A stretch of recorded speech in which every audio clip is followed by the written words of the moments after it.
ನಮಸ್ತೆ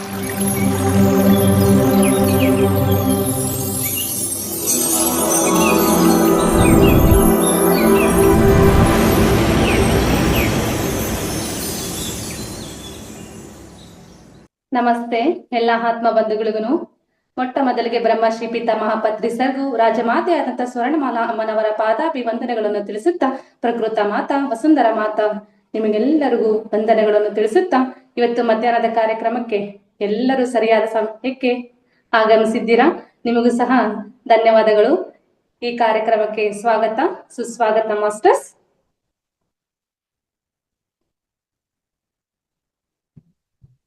ಎಲ್ಲರೂ ಧ್ಯಾನಸ್ಥರಾಗೋಣ ಮಾಸ್ಟರ್ಸ್.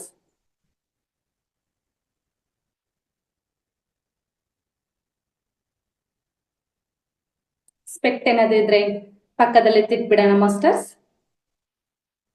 ನಮ್ಮ ದೇಹಕ್ಕೆ ಎಷ್ಟು ಬೇಕಾಗುತ್ತಷ್ಟು ನೀರನ್ನ ಸ್ವೀಕರಿಸೋಣ. ಇನ್ನ ಉಳಿದಂತಹ ನೀರು ತದನಂತರ ಸ್ವೀಕರಿಸೋಣ ಮಾಸ್ಟರ್ಸ್. ಹಾಯಾಗಿ ಆರಾಮಾಗಿ ಸುಖ ಸ್ಥಿರ ಆಸನದಲ್ಲಿ ಕುಳಿತುಕೊಳ್ಳೋಣ ಮಾಸ್ಟರ್ಸ್. ದೇಹದಲ್ಲಿ ಯಾವುದೇ ಒಂದು ಬಿಗಿತ ಬೇಡ ಮಾಸ್ಟರ್ಸ್.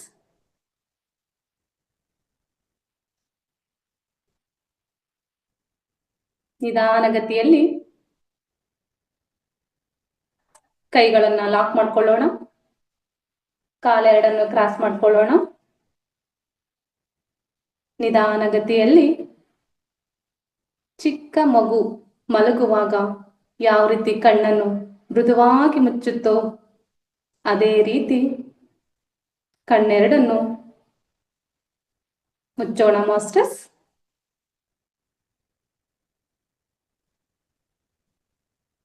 ಧ್ಯಾನಕ್ಕೆ ಕುಳಿತುಕೊಳ್ಳುವಾಗ ಆಗಿರಬಹುದು, ಪಟ್ ಅಂತ ಕಣ್ಣು ಮುಚ್ಚೋದು ಬೇಡ ಮಾಸ್ಟರ್ಸ್. ನಿಧಾನವಾಗಿ ಕಣ್ಣೆರಡನ್ನು ಮೃದುವಾಗಿ ಆಯಾಗಿ ಮುಚ್ಚೋಣ ಮಾಸ್ಟರ್ಸ್.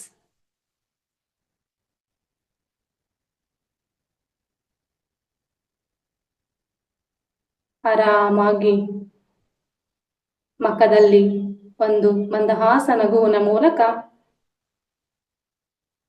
ಉಸಿರನ್ನೇ ಗಮನಿಸೋಣ ಮಾಸ್ಟರ್ಸ್.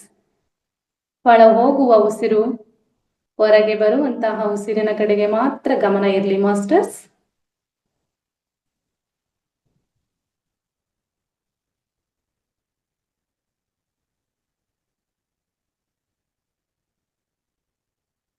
ದೇಹದಲ್ಲಿ ಯಾವುದೇ ರೀತಿ ಬಿಗಿತ ಬೇಡ. ಹಾಯಾಗಿ ಇಟ್ಕೊಳ್ಳೋಣ ಮಾಸ್ಟರ್ಸ್. ನಮ್ಮ ದೇಹವನ್ನ ಪ್ರೀತಿಯಿಂದ ನೋಡಿಕೊಳ್ಳೋಣ. ನಮ್ಮ ದೇಹವನ್ನ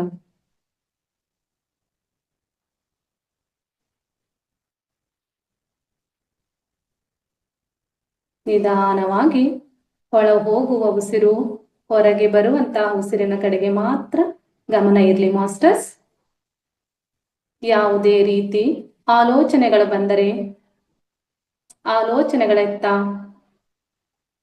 ಹೋಗುವುದು ಬೇಡ ಮಾಸ್ಟರ್ಸ್. ಆಲೋಚನೆಗಳು ಬಂದರೆ ಅವಕ್ಕೆ ಒಂದು ಥ್ಯಾಂಕ್ಸ್, ಕೃತಜ್ಞತೆ ಹೇಳಿ ಕಳಿಸ್ಕೊಡೋಣ ಮಾಸ್ಟರ್ಸ್.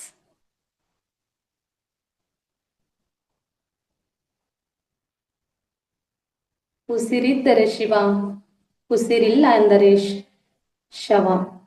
ಹಾಗಾಗಿ ಉಸಿರಿನತ್ತನೆ ಗಮನ ಹರಿಸೋಣ.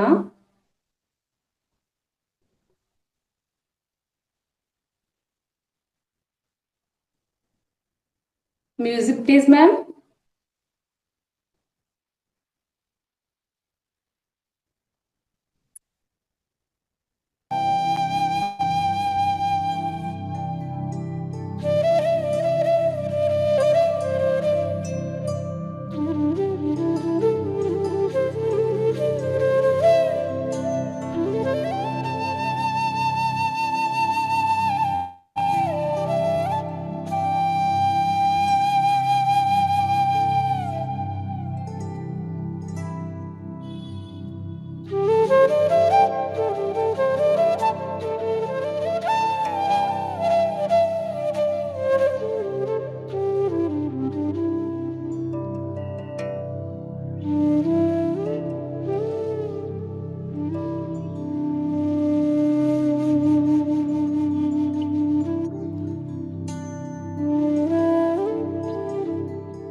ಬಟ್ ನಂದು ವಿಡಿಯೋ ಯಾಕೆ ಆನ್ ಆಗ್ತಲ್ಲ ಅಂತ ನೋಡ್ತಾ ಇದ್ದೀನಿ ನಾನು.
ಎಚ್ಚರಿಕೆಗೆ ಬರೋಣ ಮಾಸ್ಟರ್.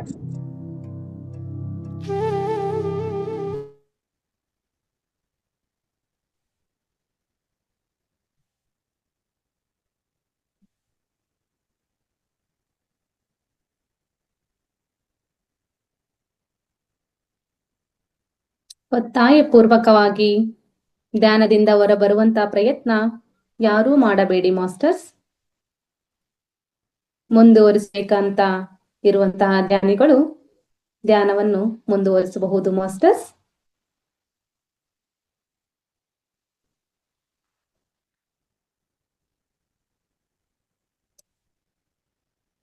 ನಿಧಾನವಾಗಿ ದೇಹ ಎಚ್ಚರಿಕೆಗೆ ಬರೋಣ ಮಾಸ್ಟರ್ಸ್.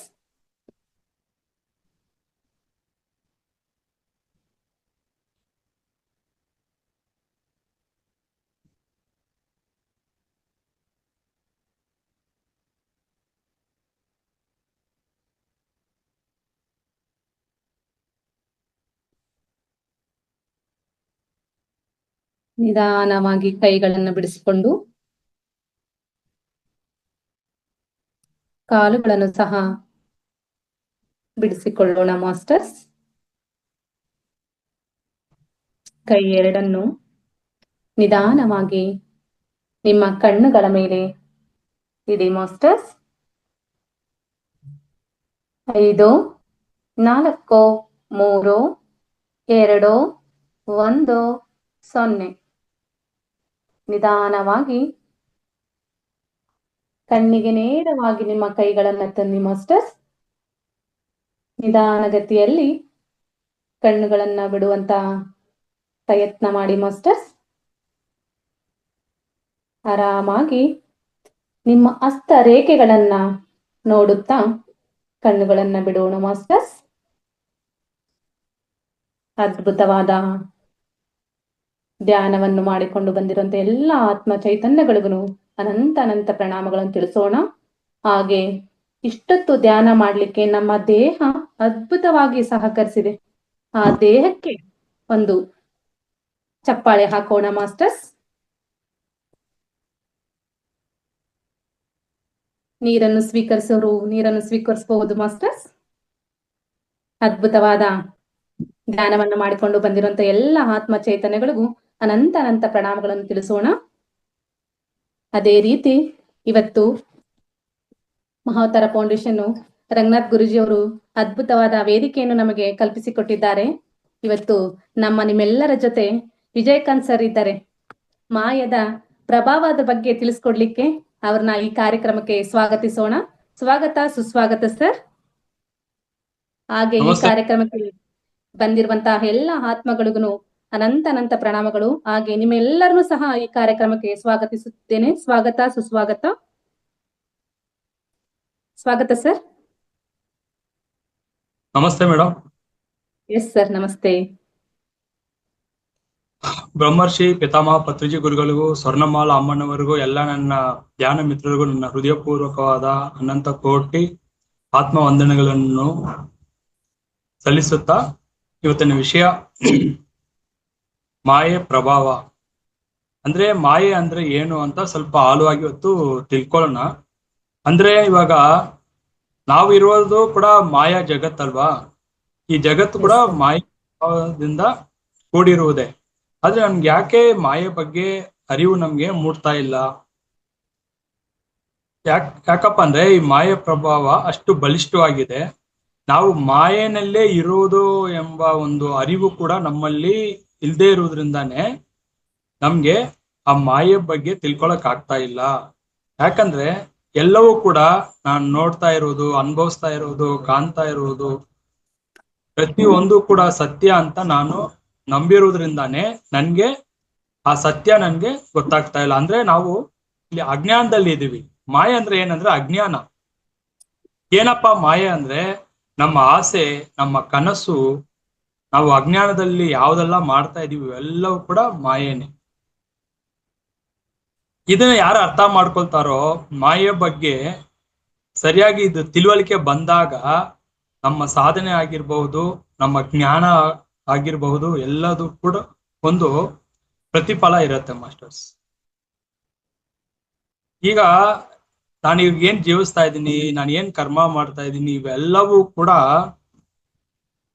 ನಾನು ಮಾಯೆಯಿಂದನೇ ಮಾಡ್ಬೇಕಲ್ವಾ. ಮಾಯೆ ಒಂದು ಸಹಾಯದಿಂದಲೇ ನಾನು ಎಲ್ಲ ಚಟುವಟಿಕೆಗಳನ್ನು ಕೂಡ, ಕರ್ಮಗಳನ್ನು ಕೂಡ, ಕ್ರಮಗಳನ್ನು ಕೂಡ ಮಾಡಬೇಕು. ಬಟ್ ನಾನು ಏನ್ ಮಾಡ್ತಾ ಇದ್ದೀನಿ, ನನ್ನ ಒಂದು ಜೀವನ ಆಗಿರ್ಬಹುದು, ಈ ಜಗತ್ನ ನೋಡುವುದು ಎಲ್ಲವೂ ಕೂಡ ಮಾಯೆ ಎಂಬ ಅರಿವಿನಿಂದ ಮಾಡುವವನೇ ಯೋಗಿ. ಇಲ್ಲಾಂದ್ರೆ ಅಜ್ಞಾನದಲ್ಲಿ ಇದ್ದು ನಾನು ಏನೇ ಇಲ್ಲಿ ಲೌಕಿಕ ಸಾಧನೆ ಮಾಡಿದ್ರು ಕೂಡ ಎಲ್ಲಿವರೆಗೂ ನಾನು ಅದ್ರ ಬಗ್ಗೆ ಜ್ಞಾನ ತಿಳ್ಕೊಳ್ಳಲ್ವೋ, ನಾನು ಯಾರು ಎಂಬ ಒಂದು ಅರಿವು ನನ್ನಲ್ಲಿ ಯಾವಾಗ ಮೂಡಲ್ವೋ ಅಲ್ಲಿವರೆಗೂ ಕೂಡ ನಾನು ಮೂರ್ಖನಾಗೆ ಇರ್ತೀನಿ, ಅಜ್ಞಾನದಲ್ಲೇ ಇರ್ತೀನಿ. ಏನಕ್ಕಪ್ಪ ಅಂದ್ರೆ ನಮ್ಗೆ ದೊಡ್ಡ ಮಾಯೆ ಏನು ಈ ಜಗತ್ತಲ್ಲಿ ಅಂದ್ರೆ ಹಣ. ಈ ಹಣ ಎಂಬುದು ದೊಡ್ಡ ಮಾಯೆ. ಇದು ನಮ್ಮನ್ನ ಹೇಗೆ ದಾರಿ ತಪ್ಪಿಸ್ತಾ ಇರುತ್ತಂದ್ರೆ ಸತ್ಯ ದರ್ಶನ ತಿಳ್ಕೊಳ್ದೆ ಹಾಗೆ ನಮ್ಮನ್ನ ಡೈವರ್ಟ್ ಮಾಡ್ತಾ ಇರೋದೇ ಈ ಹಣ. ಇದು ನಮ್ಗೆ ಮಾಯೆ ಅನ್ನೋದು ಕೂಡ ಅರಿವಿಲ್ಲದೆ ಅದ್ರ ಮೇಲೆ ಆಧಾರ ಪಟ್ಟಿರ್ತೀವಿ, ನಾವು ಅವಲಂಬಿಸಿರ್ತೀವಲ್ಲ. ಅದು ಎಷ್ಟು ಪ್ರಮಾಣದಲ್ಲಿ ನಮ್ಗೆ ಬಳಸ್ಬೇಕು ನಮ್ಮ ಜೀವನ ಆಧಾರಕ್ಕೆ, ಅಷ್ಟು ಮಾತ್ರ ನಾವು ಅದನ್ನ ಬಳಸಿದ್ರೆ ನಮ್ಮಲ್ಲಿ ಆ ಒಂದು ಅತಿ ಆಸೆ, ಅದ್ರ ಮೇಲಿರೋ ವ್ಯಾಮೋಹ ಕೂಡ ಅಧಿಕವಾಗಲ್ಲ ಮಾಸ್ಟರ್ಸ್. ನೋಡಿ, ಇಲ್ಲಿ ಮಾಯೆ ಎಂಬುದು ಹೆಂಗಪ್ಪ ಅಂದ್ರೆ, ನಾವು ಕನಸು ಕಾಣ್ತೀವಲ್ಲ, ಈ ಕನಸು ಎಂಬುದು ಕೂಡ ಈಗ ನಾನು ಏನ್ ಮಾತಾಡ್ತಾ ಇದ್ದೀನಲ್ಲ, ಇದು ಎಲ್ಲವೂ ಕೂಡ ಒಂಥರ ಮಾಯೆನೇ. ಇದು ಇವಾಗ ನಾನು ಕ್ಲಾಸ್ ಕೊಡ್ತಾ ಇರೋದು, ನೀವು ಕೇಳ್ತಾ ಇರೋದು ಎಲ್ಲವೂ ಕೂಡ ಒಂದು ಮಾಯೆ ಪ್ರಭಾವನೆ. ಈ ಮಾಯೆಯಿಂದನೇ ನಾನು ಮಾಡ್ಬೇಕೆಲ್ಲವೂ ಕೂಡ. ಅದೇ ನನ್ನಲ್ಲಿ ಏನ್ ಅರಿವು ಇರ್ಬೇಕು, ಆ ಕ್ಲಾರಿಟಿ ಇರ್ಬೇಕಂದ್ರೆ ಇವೆಲ್ಲವೂ ಕೂಡ ಮಾಯೆನಲ್ಲೇ ನಡೀತಾ ಇದೆ. ಆ ಮಾಯೆಯ ಶಕ್ತಿ ನಾವು ತಿಳ್ಕೋಬೇಕು. ಅಂದ್ರೆ ನೋಡಿ, ಈ ದೇಹ ಬಂದು ಇದು ಸತ್ಯ ಅಂತ ನಂಬಿದ್ದೀನಿ ನಾನು. ದೇಹನೇ ನಾನು ಅಂತ ಅಜ್ಞಾನದಲ್ಲಿ ನಾವು ಜೀವಿಸ್ತಾ ಇದ್ದೀವಿ. ಈ ದೇಹ ಕೂಡ ಅಸತ್ಯನೇ ಇದು. ಬಟ್ ಸತ್ಯ ಯಾವುದು ಅಂತ ತಿಳ್ಕೊಳ್ಳೋ ಪ್ರಯತ್ನದಲ್ಲಿ ನಾವು ಇಲ್ಲ, ಪ್ರಯತ್ನನೂ ಪಡ್ತಾ ಇಲ್ಲ. ಯಾಕಂದ್ರೆ ಎಲ್ಲಿವರೆಗೂ ನನಗೆ ದೇಹಾಭಿಮಾನ ಇರುತ್ತೋ ಅಲ್ಲಿವರೆಗೂ ನನ್ನ ಸತ್ಯ ದರ್ಶನ ಆಗಿರ್ಬೋದು, ನಾನು ಯಾರು ಎಂಬ ಸತ್ಯ ಅದು ಯಾವಾಗ್ಲೂ ಬಂದು ನಮ್ಮಲ್ಲಿ ಮೂಡಲ್ಲ ಮಾಸ್ಟರ್ಸ್. ಈ ದೇಹವನ್ನು ದಾಟಿ, ಮನಸ್ಸನ್ನು ದಾಟಿ ಮುಂದಕ್ಕೆ ಹೋದಾಗ ಮಾತ್ರನೇ ಆ ಸತ್ಯ ಯಾರು ಅಂತ ತಿಳ್ಕೊಳಕ್ ಆಗೋದು. ನಾನು ಎಲ್ಲಿವರೆಗೂ ನನ್ನ ದೇಹವನ್ನು ಪೋಷಣೆ ಮಾಡ್ತಾ ಇರ್ತೀನಿ, ದೇಹದ ಮೇಲೆ ತುಂಬಾ ಅಭಿಮಾನ ಇಟ್ಟಿರ್ತೀನಿ, ನನ್ನ ಗುರ್ತಿಸ್ತಾ ಇರ್ತೀನಿ, ಅಲ್ಲಿವರೆಗೂ ಕೂಡ ಒಂದು ಎಲ್ಲವೂ ಕೂಡ ಒಂದು ನಾವು ಡೈವರ್ಟ್ ಆಗ್ತಾನೆ ಇರ್ತೀವಿ. ನಾವೆಷ್ಟೇ ಸಾಧನೆ ಮಾಡ್ತಾ ಇರ್ತೀವಿ, ಧ್ಯಾನ ಮಾಡ್ತಾ ಇರ್ತೀವಿ, ಅಲ್ಲಿ ಕೂಡ ನಮ್ಗೆ ಯಾವ್ದೆಲ್ಲ ಅನುಭವಗಳು ಬರ್ತಾ ಇರ್ತವೋ ಅವೆಲ್ಲವೂ ಕೂಡ ಮಾಯೇನೆ. ಒಂದ್ ಕಡೆ ಮಾಯೆ ಆಟ, ಇನ್ನೊಂದ್ ಕಡೆ ಮನಸ್ಸಿನ ಆಟ. ಇದಕ್ಕೆ ನಮ್ಗೆ ಭೇದ ಭಾವ, ತಾರತಮ್ಯ ಆ ಪರಿಶೀಲನೆ ಮಾಡಕ್ ಆಗ್ತಾ ಇಲ್ಲ. ಯಾರೋ ಒಬ್ರು ಅನುಭವಗಳು ಹೇಳ್ತಾ ಇದ್ರಿಂದ ಅದೇ ಸತ್ಯ ನಂಬ್ಕೊಂಡು ಅದ್ರ ಮೇಲೆ ವ್ಯಾಮೋಹ, ನನ್ಗೂ ಆತರ ಅನುಭವ ಬರ್ಬೇಕು, ನನ್ಗೂ ಪುನರ್ಜನ್ಮ ಕಾಣಿಸ್ಬೇಕು, ನಾನು ಏನಾಗಿದ್ದೆ ತಿಳ್ಕೋಬೇಕು, ಇದ್ರ ಮೇಲೇನೆ ಮನಸ್ಸು ಅದ್ರ ಮೇಲೆ ನಾವು ಇಡ್ತಾ ಇದ್ರೆ ಆಮೇಲೆ ಎಲ್ಲಿಂದ ನನ್ನ ಸ್ವರೂಪ ಏನು, ನಾನು ಅಂದ್ರೆ ಏನು, ಏನಕ್ಕೆ ಬಂದಿದ್ದೀನಿ, ನನ್ನ ಉದ್ದೇಶ ಏನು, ಇದೆಲ್ಲ ಯಾವಾಗ ನಾವು ತಿಳ್ಕೊಳ್ತೀವಿ. ಈ ಸತ್ಯವನ್ನೆಲ್ಲ ಅರಿಯದ ಹಾಗೆ ಮಾಡ್ತಾ ಇರೋದು ಯಾವುದು? ಮನಸ್ಸು. ಮನಸ್ಸು ಬಗ್ಗೆ ನಾವು ಯಾವ ಕಾಲದಲ್ಲೂ ನಾವು ಅರ್ಥ ಮಾಡ್ಕೊಳ್ಳೋದೇ ಇಲ್ಲ. ಯಾಕಂದ್ರೆ ಮನಸ್ಸನ್ನು ಅರಿತವನು ಅವನೇ ಯೋಗಿ. ಮನಸ್ಸನ್ನ ಪೋಷಣೆ ಮಾಡಿ ಇಟ್ಟಿರೋನು ಸಾಮಾನ್ಯ ವ್ಯಕ್ತಿ ಅಷ್ಟೇನೆ. ಅಲ್ಲಿ ಯಾಕಪ್ಪ ಯೋಗಿಯು ನಮ್ಗೆ ಏನ್ ವ್ಯತ್ಯಾಸ ಅಂದ್ರೆ, ಅವ್ರಿಗೆ ಮಾಯೆ ಬಗ್ಗೆ ಅರಿವಿನಿಂದ ಇರ್ತಾರೆ. ಅವರು ಮಾಯೆನಲ್ಲಿ ನಮ್ ತರ ಬಂದು ಎಲ್ಲದಕ್ಕೂ ಅವರು ಮಾಯೆನಲ್ಲಿ ತೊಳಲಾಡೋದೇ ಇಲ್ಲ ಅವರು. ಯಾಕಂದ್ರೆ ನಾವು ನಮ್ಮ ಇಂದ್ರಿಯಗಳನ್ನ ಪೋಷಣೆ ಮಾಡ್ತಾ ಇರ್ತೀವಿ. ನಮ್ಮ ಇಂದ್ರಿಯಗಳು ಬಂದು ನಮ್ಮ ಮನಸ್ಸಿಗೆ ಸರ್ವೆಂಟ್ ಅಂತ ಹೇಳ್ತೀವಿ. ಈ ನಮ್ಮ ಇಂದ್ರಿಯಗಳೇ ಬಂದು ನಮ್ಮ ಮನಸ್ಸು ಏನ್ ಹೇಳುತ್ತೋ ಅದಕ್ಕೆಲ್ಲ ಸಹಾಯಕಾರಿ ಯಾರಪ್ಪ ಅಂದ್ರೆ ನಮ್ಮ ಇಂದ್ರಿಯಗಳೇ. ಕಣ್ಣು, ಕಿವಿ, ಮೂಗು, ಬಾಯಿ, ಸ್ಪರ್ಶ, ಮನಸ್ಸಿಂದ ಇವುಗಳು ಓಡ್ತಾ ಇರುತ್ತೆ. ಇಂದ್ರಿಯಗಳ ನಿಗ್ರಹ ಮಾಡಿ ಆಮೇಲೆ ಮನಸ್ಸನ್ನು ನಿಶ್ಚಲ ಮಾಡಬೇಕು. ಇದು ಯಾವ ಕಾಲದಲ್ಲಿ ಅದು ಅರ್ಥ ಮಾಡ್ಕೋಬೇಕು. ಇಂದ್ರಿಯಗಳ ನಿಗ್ರಹ, ಮನಸ್ಸು ನಿಗ್ರಹ, ಮತ್ತೆ ಅರಿಷಡ್ ವರ್ಗಗಳನ್ನ ಸಮತೋಲನಲ್ಲಿ ಇಡಬೇಕು. ಆಮೇಲೆ ನಮ್ಮಲ್ಲಿ ಇರೋ ಗುಣಗಳು ಇದನ್ನೆಲ್ಲ ಅರ್ಥ ಮಾಡ್ಕೋಬೇಕು. ನಾನು ಸದಾ ಸಾತ್ವಿಕ ಗುಣದಲ್ಲಿ ಇರಕ್ಕಾಗಲ್ಲ. ನಮ್ಮಲ್ಲಿ ಕೂಡ 3 ತರ ಗುಣಗಳಿರುತ್ತೆ. ಕೆಲವು ಟೈಮ್ ರಜಾ ಗುಣದಲ್ಲಿ ಇರ್ತೀವಿ, ಕೆಲವು ಟೈಮ್ ತಮೋ ಗುಣದಲ್ಲಿ ಇರ್ತೀವಿ, ಕೆಲವು ಟೈಮ್ ತಾಮಸಿಕ ಗುಣದಲ್ಲಿ ಇರ್ತೀವಿ. ಬೆಳಗಿಂದ ನಾನು ತುಂಬಾ ಚುರುಕಾಗಿ ಇರ್ತೀನಿ ಅಂತ ಯಾರಾದ್ರೂ ಹೇಳಕ್ಕಾಗತ್ತಾ? 12 ತಾಸು. ಯಾಕಂದ್ರೆ ಅದು ಗುಣಗಳ ಪ್ರಭಾವ ಇರುತ್ತೆ. ನಾವು ತಗೊಳ್ತಾ ಇರೋ ಆಹಾರ ಅದರ ಒಂದು ಪ್ರಭಾವನೂ ಇರುತ್ತೆ. ನಮ್ಮ ಆಲೋಚನೆ ಕೂಡ ಯಾವಾಗ್ಲೂ ಬಂದು ಸಾತ್ವಿಕ ಆಲೋಚನೆ ಅಂತ ಹೇಳಕ್ಕಾಗಲ್ಲ. ನಮ್ಮ ಆಲೋಚನೆಗಳು ಕೂಡ ಪರಿಶೀಲನೆ ಮಾಡಬೇಕು. ಯಾವ ತರ ಆಲೋಚನೆ ಬರ್ತಾ ಇದೆ, ಸಾತ್ವಿಕನ, ರಾಜಸಿಕನ, ತಾಮಸಿಕ ಆಲೋಚನೆ ಬರ್ತಾ ಇದೆಯಾ, ಇಷ್ಟು ಇದೆ. ಇದನ್ನೆಲ್ಲ ಅರ್ಥ ಮಾಡ್ಕೊಂಡು ಕ್ರಮೇಣ ಇದು ತಿಳ್ಕೊಳ್ಳಕ್ಕೆ ನಮ್ಗೆ ಸಾಕಷ್ಟು ಸಮಯ, ಸಾಕಷ್ಟು ತಿಂಗಳುಗಳು, ವರ್ಷನೂ ಬೇಕು ನಮ್ಗೆ. ಇದ್ರ ಮಧ್ಯೆ ನಮ್ಗೆ ಈ ಅನುಭವಗಳಂತ ಹೇಳ್ಕೊಂಡು ಈ ಅನುಭವಗಳಲ್ಲೇ ನಾವು ಸಿಕ್ಕಾಕೊಂಡಿರ್ತೀವಿ. ಇಲ್ದೇ ಇರೋ ಅನುಭವಗಳನ್ನು ಆ ಸತ್ಯನ ಅದು ಎಷ್ಟರ ಮಟ್ಟಿಗೆ ನಮ್ಮಿಂದ ಅದನ್ನ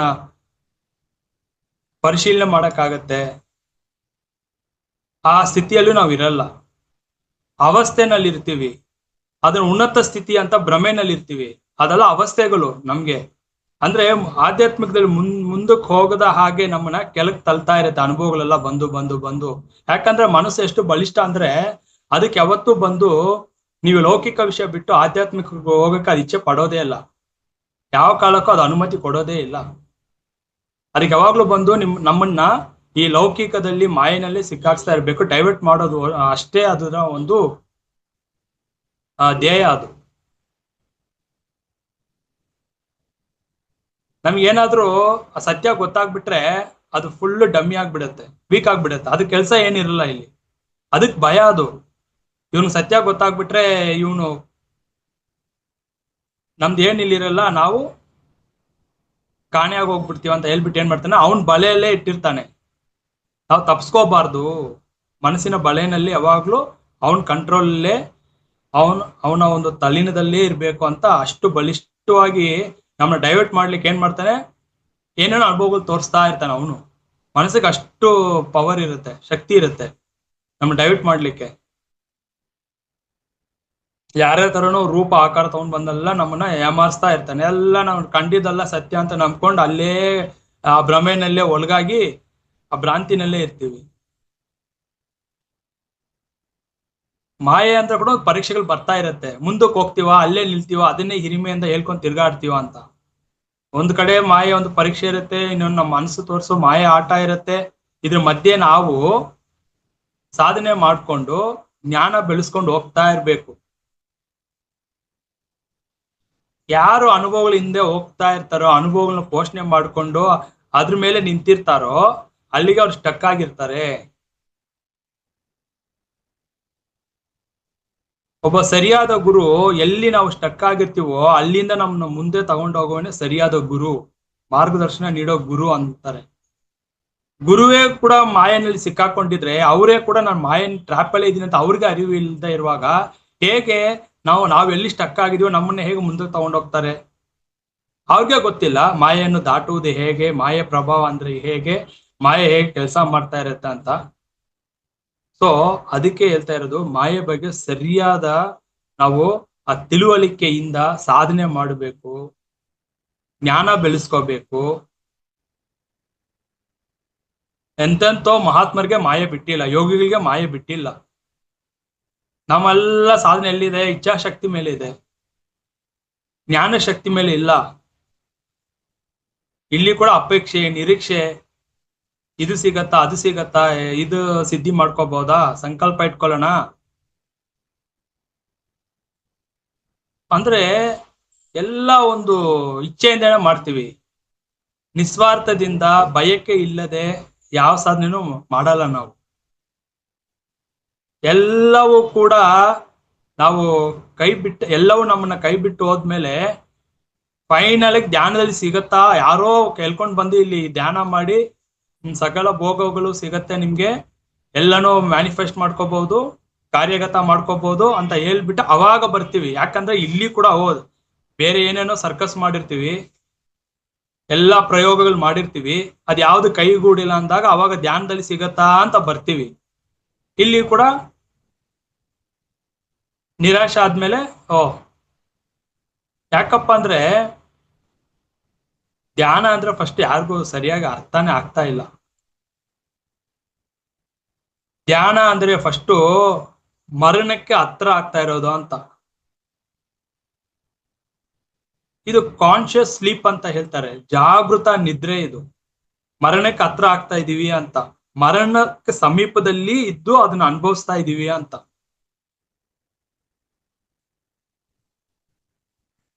ಅಂದ್ರೆ ಧ್ಯಾನಕ್ಕೆ ಕಣ್ಮುಚ್ಕೊಂಡು ಕೂತ್ಕೊಂಡ್ಬಿಟ್ರೆ ದೇವತೆಗಳು ಕಾಣಿಸ್ತಾರೆ, ಗಂಧರ್ವರು ಕಾಣಿಸ್ತಾರೆ, ಏಂಜಲ್ಸ್ ಬರ್ತಾರೆ, ಋಷಿ ಮುನಿಗಳು ಕಾಣಿಸ್ಕೊಳ್ತಾರೆ. ಇದೆಲ್ಲ ಬಂದು ಈ ತರ ಒಂದು ಭ್ರಮೆಯಲ್ಲಿ ಕೂತ್ಕೊಂಡಿರ್ತೀವಿ ನಾವು. ಯಾಕಂದ್ರೆ ಮನಸ್ಸು ಆ ತರ ರೂಪಿಸ್ಕೊಂಡಿದೆ ಅಲ್ಲ. ಸೊ ಆ ಅನುಭವಗಳೇ ಮಾಯೆ. ಧ್ಯಾನದಲ್ಲಿ ಕೂತ್ಕೊಂಡಾಗ ಒಂದು ಸುವಾಸನೆ ಬರ್ತಾ ಇದೆ, ಒಂದು ಗಂಧದ ಒಂದು ಸುವಾಸನೆ ಬರ್ತಾ ಇದೆ ಅಂದ್ರೆ ಇಲ್ಲಿ ಯಾರೋ ದೇವತೆಗಳ ನಡುವ ಓಡಾಡಿದ್ದಾರೆ, ಬಂದಿದ್ದಾರೆ, ಅದಕ್ಕೆ ನಮ್ಗೆ ಈ ತರ ಒಂದು ಸುಗಂಧ ಬಂತು, ಇದನ್ನ ಹೇಳ್ಕೊಂಡು ತಿರ್ಗಾಡೋದು ಗ್ರೇಟ್ ಆಗಿ. ಇಲ್ಲ, ಅವ್ರು ಬಂದು ಹೋಗಿದ್ರೆ ನಮ್ ಸಮಸ್ಯೆಗೆ ಪರಿಷ್ಕಾರ ಇಲ್ಬೇಕು ತಾನೆ, ಏನಾದ್ರು ನಮ್ ಜೀವನದಲ್ಲಿ ಚಮತ್ಕಾರ ಆಗಿರ್ಬೇಕು ತಾನೆ, ಇಲ್ಲ ನಮ್ಮ ಹತ್ರ ಮಾತಾಡಿರ್ಬೇಕು ತಾನೆ. ನಿಜವಾಗ್ಲೂ ದೇವತೆಗಳು ಇಲ್ಲ ಋಷಿಮುನಿಗಳು ಬಂದಿದ್ರೆ ಅದ್ರ ಪ್ರತೀಕ ಇದಾ? ಇಲ್ಲ ಬಂದು ನಮ್ಗೆ ಏನೋ ಒಂದು ಮೆಸೇಜ್ ಕೊಟ್ಟು ಹೋಗ್ಬೇಕು ತಾನೆ, ಇಲ್ಲ ನನ್ನ ಸಮಸ್ಯೆಗೆ ಇಷ್ಟು ಇದಕ್ ನೀನ್ ಇದು ಮಾಡು ಎಲ್ಲ ಸರಿ ಹೋಗುತ್ತೆ ಅಂತ ಏನೋ ಒಂದು ಹೇಳ್ಬೇಕು ತಾನೆ. ಸೊ ಇದೆಲ್ಲ ಮನಸ್ಸಿನ ಮಾಯ ಆಟ ಅನ್ನೋ ಅರಿವಿಲ್ಲದೆ ಸುಮ್ನೆ ನಾವು ಅಜ್ಞಾನದಿಂದ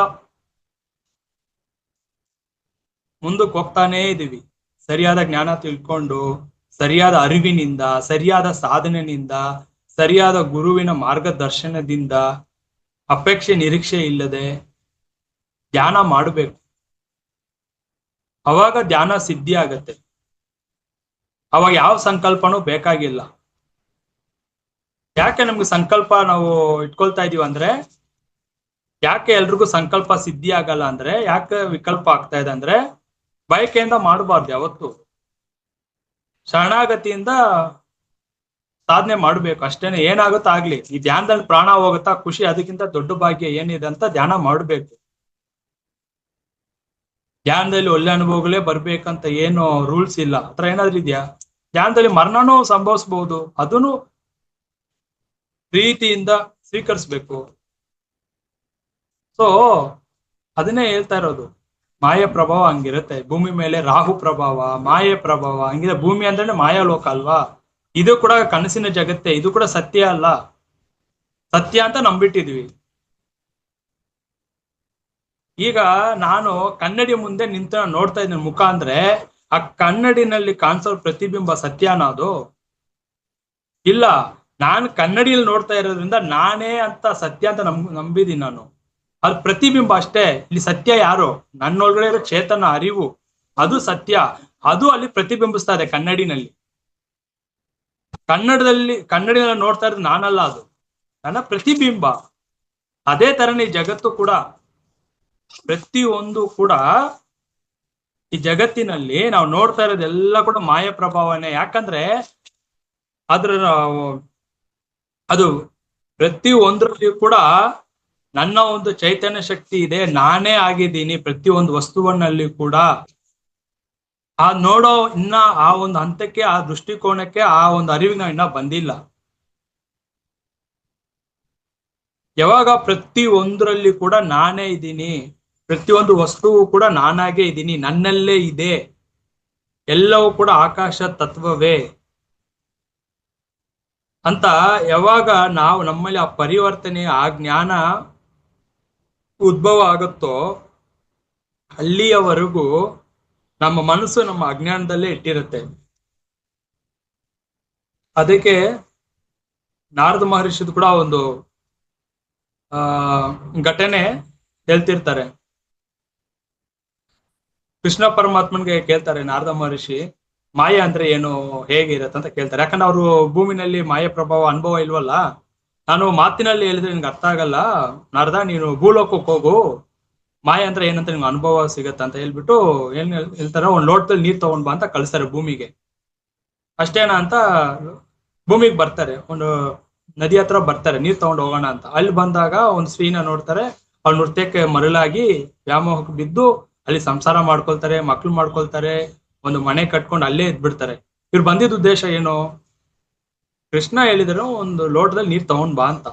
ಮರ್ತ್ ಬಿಟ್ಟಿದ್ದಾರೆ, ಮಾಯಾ ಪ್ರಭಾವ ಗೊತ್ತಿಲ್ಲ, ವ್ಯಾಮೋಹ ನಾವು ಹಾಗೆ ನಾವೆಲ್ಲರೂ ಕೂಡ ನಾರದ್ರೆ ಇಲ್ಲಿ ಸಿಕ್ಕಾಕೊಂಡ್ಬಿಟ್ಟು ಸತ್ಯ ಗೊತ್ತಾಗಿಲ್ಲ, ಎಲ್ಲಿಂದ ಬಂದಿದೀವಿ ಅನ್ನೋದು ಕೂಡ ಅವ್ರು ಮರ್ತ್ ಬಿಟ್ಟಿದ್ದಾರೆ. ಒಂದಿನ ಏನ್ ಮಾಡುತ್ತೆ, ಅಲ್ಲಿ ಪ್ರಳಯ ಆಗತ್ತೆ. ಆ ಪ್ರವಾಹ ಬಂದು ಇವರೆಲ್ಲ ಕೊಚ್ಕೊಂಡು ಹೋಗ್ಬಿಡ್ತಾರೆ, ಹೆಂಡತಿ ಮಕ್ಳು ಎಲ್ರು. ಇವರು ದುಃಖದಿಂದ ಗೋಳಾಡ್ಕೊಂಡು ಅಳ್ತಾ ಇರ್ತಾರೆ ಅಲ್ಲಿ. ಆಮೇಲೆ ಹಿಂದೆಯಿಂದ ಕೃಷ್ಣ ಪರಮಾತ್ಮ ಬಂದು ಅವ್ರ ಹೆಗಲ ಮೇಲೆ ಕೈ ಇಡ್ತಾರೆ. ಏನ್ ಅರ್ಧ ಮಾಡ್ತಿದ್ಯಾ, ನೀನ್ ಬಂದಿದ್ದ ಉದ್ದೇಶ ಏನು ಅಂತ. ಆಮೇಲೆ ಅರಿವು ಆಗತ್ತೆ ತಾನು ಏನಕ್ಕೆ ಬಂದಿದ್ದೀನಿ ಭೂಮಿಗಂತ. ಆಮೇಲೆ ಅವ್ರು ಹೇಳ್ತಾರೆ, ಇಲ್ಲ ಇಲ್ಲಿ ನಾನು ಎಷ್ಟು ಕಾಲ ಆಯ್ತು ಬಂದು ಅಂತ ಗೊತ್ತಾಗ್ಲಿಲ್ಲ. ಆಮೇಲೆ ಅವ್ರಿಗೆ ಜ್ಞಾಪಕ ಬರುತ್ತೆ ಅವ್ರು ಬಂದಿದ್ದ ಉದ್ದೇಶ ಏನು ಅಂತ. ಇದೇ ಮಾಯೆ ಅಂದ್ರೆ ನಾರದ ಅಂತ ಹೇಳ್ತಾರೆ. ಸೊ ಆ ತರ ನಾವೆಲ್ಲ ನಾರದರಾಗಿದ್ದೀವಿ ಇಲ್ಲಿ. ನಾವ್ ಎಲ್ಲಿಂದ ಬಂದಿದೀವಿ, ನಮ್ಮ ಮನೆ ಯಾವುದು, ನಮ್ಮ ಮೂಲ ಯಾವುದು, ಆ ಸತ್ಯವನ್ನು ಅರಿಯಲಾರದೆ ಅಜ್ಞಾನದಿಂದ ಯಾವ್ದಾವ್ದೋ ತಿಳ್ಕೊಂಡು ಯಾವ್ದಾವ್ದೋ ಇಲ್ಲಿ ಮಾಡ್ಕೊಂಡು ಬಂದಿರೋ ಕೆಲಸ ಬಿಟ್ಬಿಟ್ಟು ಬೇರೆ ಕೆಲ್ಸಗಳನ್ನೆಲ್ಲ ಅಚ್ಚುಕಟ್ಟಾಗಿ ಮಾಡ್ತಾ ಇದೀವಿ. ಏನ್ ಮಾಡ್ಬೇಕು, ಏನಕ್ಕೆ ಬಂದಿದ್ದೀನಿ, ಮತ್ತೆ ಎಲ್ಲಿಗೆ ಹೋಗ್ಬೇಕು ಅರಿವಿಲ್ಲದೆ ಇಲ್ಲಿ ಏನೆಲ್ಲ ಮಾಡಬಾರದೋ ಅದನ್ನೆಲ್ಲ ಸರಿಯಾಗಿ ಮಾಡ್ತಾ ಇದೀವಿ. ಮಾಡ್ಬೇಕಾಗದ್ನ ಯಾವ್ದು ಸರಿಯಾಗಿ ಮಾಡ್ತಾ ಇಲ್ಲ ಇಲ್ಲಿ. ಯಾಕಪ್ಪ ಅಂದ್ರೆ ಸರಿಯಾದ ಮಾರ್ಗದರ್ಶನ, ಸರಿಯಾದ ಜ್ಞಾನ, ಸರಿಯಾದ ಧ್ಯಾನ ಮಾಡಿದ್ರೆ ಮಾತ್ರನೇ ನಮ್ಗೆ ಸತ್ಯ ದರ್ಶನ ಆಗುವುದು. ಮನಸ್ಸನ್ನು ದಾಟಬೇಕು, ಬುದ್ಧಿಯನ್ನು ದಾಟಬೇಕು. ಮನಸ್ಸು, ಬುದ್ಧಿ, ಚಿತ್ತ, ಅಹಂಕಾರ ಇವು ನಾಲ್ಕನ್ನು ಅಂತಃಕರಣಗಳು ದಾಟಿ ಹೋದ್ಮೇಲೆನೆ ನಾನು ಯಾರು ಅಂತ ಸತ್ಯ ಗೊತ್ತಾಗೋದು.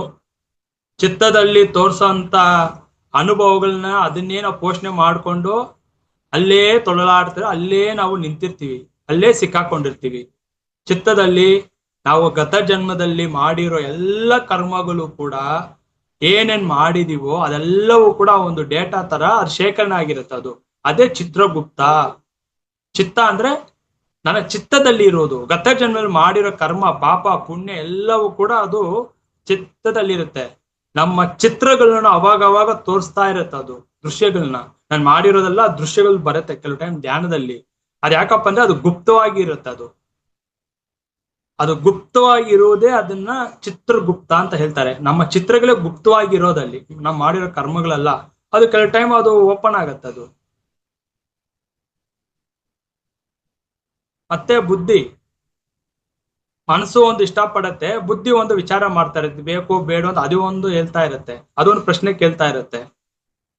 ಆಮೇಲೆ ಅಹಂಕಾರ, ನಾನೇ, ನನ್ನಿಂದಲೇ ನಡೀತಾ ಇರೋದು, ಇದು ಒಂದು. ಯಾಕಂದ್ರೆ ಸರಿಯಾದ ಅಹಂಕಾರ ಅಂದ್ರೆ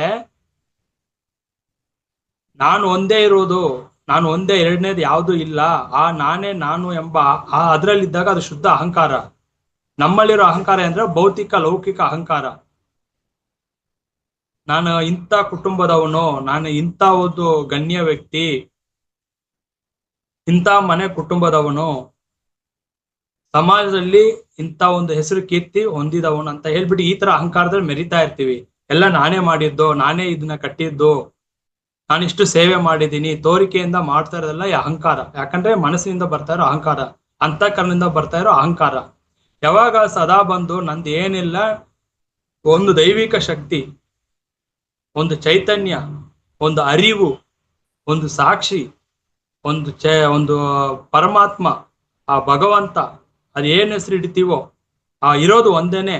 ಆ ಒಂದರಿಂದನೇ ಈ ದೇಹ ಚಲನೆಯಲ್ಲಿ ಇರೋದು, ಅಂತಃಕರಣಗಳು ಕೆಲಸ ಮಾಡ್ತಾ ಇರೋದು, ನನ್ನ ದೇಹದಲ್ಲಿ ಇರೋ ಪ್ರತಿಯೊಂದು ಅವಯವಗಳು, ಅಂಗಾಂಗಗಳು ಕೂಡ ಚಲನೆಯಲ್ಲಿ ಇಟ್ಟಿರೋದು. ಅರಿವಿನಲ್ಲಿ ಸದಾ ಯಾವನಿರ್ತಾನೆ ಅವನೇ ಯೋಗಿ. ಅದನ್ನ ಮರ್ತು ಬಿಟ್ಟು ಅವನು ಒಬ್ಬ ಆ ಒಂದು ಆ ಶಕ್ತಿ, ಆ ಬೆಳಕು, ಅದರ ಚೈತನ್ಯ ಈ ದೇಹದ ಮೇಲೆ ಬೀಳ್ತಾ ಇರೋದಕ್ಕೆ ನಾನು ಮಾತಾಡ್ತಾ ಇರೋದು. ಅದರ ಬೆಳಕು ಏನಾದ್ರು, ಅದ್ರ ಶಕ್ತಿ ಏನಾದ್ರು ದೇಹದ ಮೇಲೆ ಬೀಳೋದು ನಿಂತೋಗ್ಬಿಟ್ರೆ ಇದು ದೇಹ ಬಿದ್ದೋಗ್ಬಿಡುತ್ತೆ ಕೆಳಗಡೆ. ಸೊ ಅದ್ರ ಮೂಲ ಏನು, ಅದು ಎಲ್ಲಿದೆ ನನ್ನ ಮೂಲ, ಅದ್ರ ಮೂಲ ತಿಳ್ಕೊಳ್ಳೋದೇ ನಮ್ಮ ಸಾಧನೆಯಲ್ಲಿ ಉದ್ದೇಶ. ಹೋಗಿ ಮತ್ತೆ ಆ ಮೂಲಕ್ಕೆ ಸೇರುವುದೇ ನಾವು ಇಲ್ಲಿ ಭೂಮಿಗೆ ಬಂದಿರೋದು.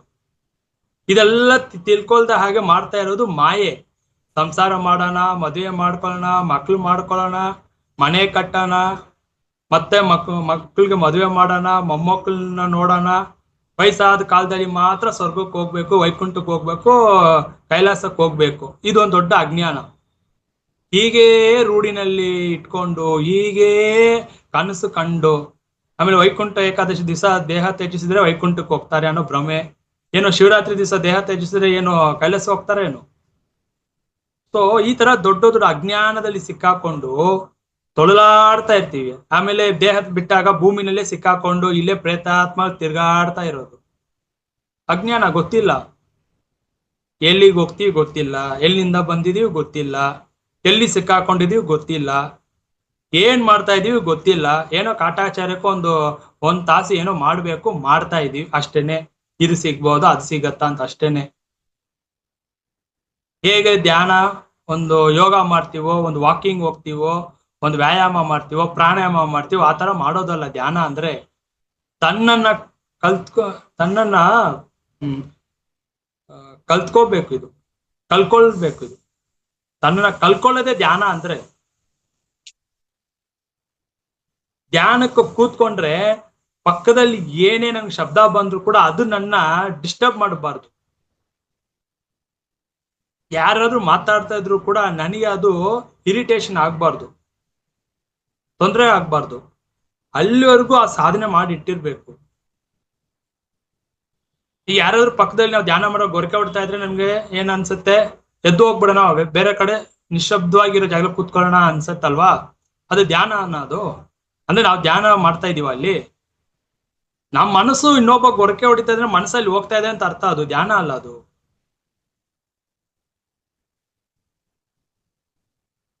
ಅಂದ್ರೆ ಇಲ್ಲಿ ನಾವು ಮನಸ್ಸನ್ನ ನಿಲ್ಲಿಸ್ತಾ ಇಲ್ಲ, ನಿಶ್ಚಲ ಮಾಡ್ತಾ ಇಲ್ಲ. ಮನಸ್ಸನ್ನ ಯಾವ ಕಾಲಕ್ಕೂ ನಿಶ್ಚಲ ಮಾಡಕ್ ಆಗಲ್ಲ. ಸುಮ್ನೆ ಹೇಳ್ಕೊಳ್ತೀವಿ ಶೂನ್ಯ ಸ್ಥಿತಿ, ಮನಸ್ಸನ್ನ ನಿಶ್ಚಲ ಮಾಡ್ಬೇಕು. ಯಾರು ಮಾಡ್ಕೊಳಕ್ ಆಗತ್ತೆ? ಯಾರು ಮಾಡಿದ್ದಾರೆ? ಮಾಡಿದ್ರೆ ಏನಾಗತ್ತೆ? ಪ್ರಶ್ನೆ ಕೇಳಿದೀವಾ? ಇಲ್ಲ ಆ ರುಚಿ ನೋಡಿದೀವಾ? ಅನುಭವ ನಮ್ಗೆ ಬಂದಿದ್ಯಾ? ಮನಸ್ಸು ನಿಶ್ಚಲ ಆದಾಗ ಏನೆಲ್ಲ ಆಗಬಹುದಂತ. ಈ ಪ್ರಾಪಂಚಿಕದಲ್ಲಿ ಇದ್ದು ಪ್ರಾಪಂಚಿಕದಲ್ಲಿ ಓಡ್ತಾ ಇರೋ ಮನಸ್ಸನ್ನ ತಂದು ಹಿಡಿದು ಅದನ್ನ ನಮ್ಮ ತಲೆಯಿಂದಲ್ಲಿ ಇಟ್ಟು ಅದನ್ನ ನಿಲ್ಸಿ ಅದು ನಮ್ಮ ಮಾತು ಕೇಳಾಗ ಮಾಡಿಬಿಟ್ರೆ ಭಗೀರಥ ಪ್ರಯತ್ನ. ಅಂದ್ರೆ ಆಕಾಶ ಗಂಗೆನ ಭೂಮಿಗೆ ತಂದಂಗೆ ಇದು.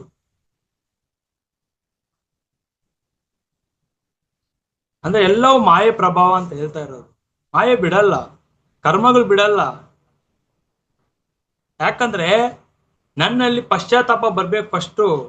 ನನ್ನ ಜೀವನಕ್ಕೆ ನಾನೇ ಕಾರಣ. ಅದು ಕೂಡ ಯೋಗ ಇರ್ಬೇಕು. ಧ್ಯಾನ ಕುದುರ್ಬೇಕಂದ್ರು ಯೋಗ ಇರ್ಬೇಕು, ಘಟಿಸ್ಬೇಕಂದ್ರೂ ಯೋಗ ಇರ್ಬೇಕು. ನಾನು ಯೋಗದಲ್ಲಿ ಇದ್ರೂ ಕೂಡ ಇದು ಸಿದ್ಧಿ ಆಗುವುದು, ನನ್ನ ಆಧ್ಯಾತ್ಮಿಕ ಬೆಳವಣಿಗೆ ಆಗುವುದು. ಆ ಮುಕ್ತಿ ಮೋಕ್ಷ ಅನ್ನೋದು ಕೂಡ ನಾನು ಯೋಗದಲ್ಲಿ ಇದ್ರೇನೆ. ಧ್ಯಾನ ಮಾಡ್ಬಿಟ್ರೆ ಮುಕ್ತಿ ಮೋಕ್ಷ ಇಲ್ಲ. ಧ್ಯಾನ ಮಾಡಿದ ಸಿಗತ್ತಂದ್ರೆ ಅದು ಅಜ್ಞಾನ. ಅದು ಧ್ಯಾನದಿಂದ ಮುಕ್ತಿ ಮೋಕ್ಷ ಸಿಗಲ್ಲ. ಧ್ಯಾನದಿಂದ ಮನಸ್ಸಿಗೆ ಸಮಾಧಾನ ಸಿಗತ್ತೆ. ತನ್ನನ್ನು ಯಾರು ಎಂಬ ಒಂದು ಸ್ಥಿತಿಗೆ ಹೋಗ್ತೀವಿ, ಸಮಾಧಾನ ಸ್ಥಿತಿಗೆ ಹೋಗ್ತೀವಿ, ಒಂದು ಸಮಾಧಿ ಸ್ಥಿತಿಗೆ ಹೋಗ್ತೀವಿ ಅಷ್ಟೇನೆ. ಮನಸ್ಸಿಗೆ ಒಂದು ನೆಮ್ಮದಿ ಸಿಗತ್ತೆ. ಜ್ಞಾನದಿಂದಲೇ ಮುಕ್ತಿ. ಅದಕ್ಕೆ ಶಂಕರಾಚಾರ್ಯ ಏನ್ ಹೇಳ್ತಾರೆ ಅಂದ್ರೆ, ಸತ್ಸಂಗತ್ವೇ ನಿಸ್ಸಂಗತ್ವ, ನಿಸ್ಸಂಗತ್ವ ನಿರ್ಮೋಹತ್ವ, ನಿರ್ಮೋಹತ್ವ ನಿಶ್ಚಲ ತತ್ವ, ನಿಶ್ಚಲ ತತ್ವೇ ಜೀವನ್ ಮುಕ್ತಿ. ಮನಸ್ಸು ಎಲ್ಲಿವರೆಗೂ ನಿಶ್ಚಲ ಆಗಲ್ವೋ ಅಲ್ಲಿಯವರೆಗೂ ನೀನು ಗಂಟೆಗಟ್ಲೆ ಎಷ್ಟೊತ್ತು ಕೂತ್ಕೊಂಡಿದ್ರು ಕೂಡ ಮನಸ್ಸು ನಿಶ್ಚಲ ಆಗಿಲ್ಲ ಅಂದ್ರೆ ಒಂದು ಕ್ಷಣ ಎಲ್ಲೋ ಹೋಯ್ತಂದ್ರೆ ಮುಗೀತಲ್ಲಿ, ಅಷ್ಟೊತ್ತು ಸಾಧನೆನು.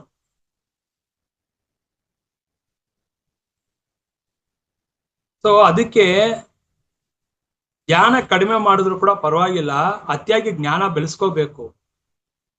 ಜ್ಞಾನ ತಿಳಿಸೋ ಪುಸ್ತಕ ಓದಬೇಕು, ಜ್ಞಾನ ತಿಳಿಸೋ ಗುರುಗಳ ಒಂದು ಮಾರ್ಗದರ್ಶನದಲ್ಲಿ ಇರ್ಬೇಕು, ಅಂತ ಒಂದು ಕ್ಲಾಸ್ಗಳು ಅಟೆಂಡ್ ಮಾಡ್ಬೇಕು. ಸುಮ್ನೆ ನಮ್ಮನ್ನ ನಾವೇ ಯಾಮಾರ್ಸ್ಕೊಂಡು ಸಮಯ ಕಳ್ಕೊಂಡಿದ್ರೆ ಯಾವುದು ಕೂಡ ನಮ್ಮನ್ನ ಯಾವ ಹಂತಕ್ಕೂ ತಗೊಂಡು ಹೋಗೋದೇ ಇಲ್ಲ. ಶ್ರದ್ಧಾವಾನ್ ಲಭತೆ ಜ್ಞಾನಂ ಅಂತ ಕೃಷ್ಣ ಪರಮಾತ್ಮ ಹೇಳಿರೋದು.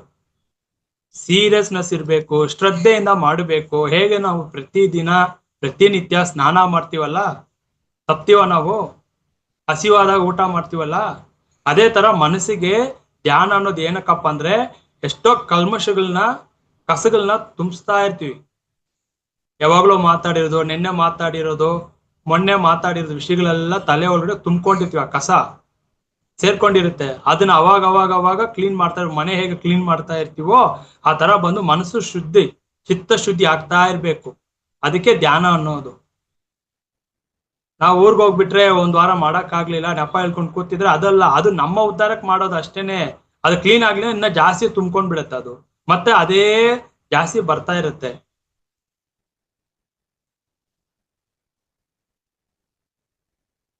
ಸೊ ಈ ಮಾಯೆ ಅನ್ನೋದು ಕೂಡ ಅರ್ಥ ಮಾಡ್ಕೊಳ್ಳಿ. ನಮ್ಗೆ ಬರ್ತಾ ಇರೋ ಅನುಭವಗಳೆಲ್ಲ ಕೂಡ ಮಾಯೇನೆ, ಅದು ಕೂಡ ಪರೀಕ್ಷೆಗಳೇ. ಅದನ್ನ ಕೂಡ ನಾವು ಚೆಕ್ ಮಾಡ್ತಾ ಇರ್ಬೇಕು.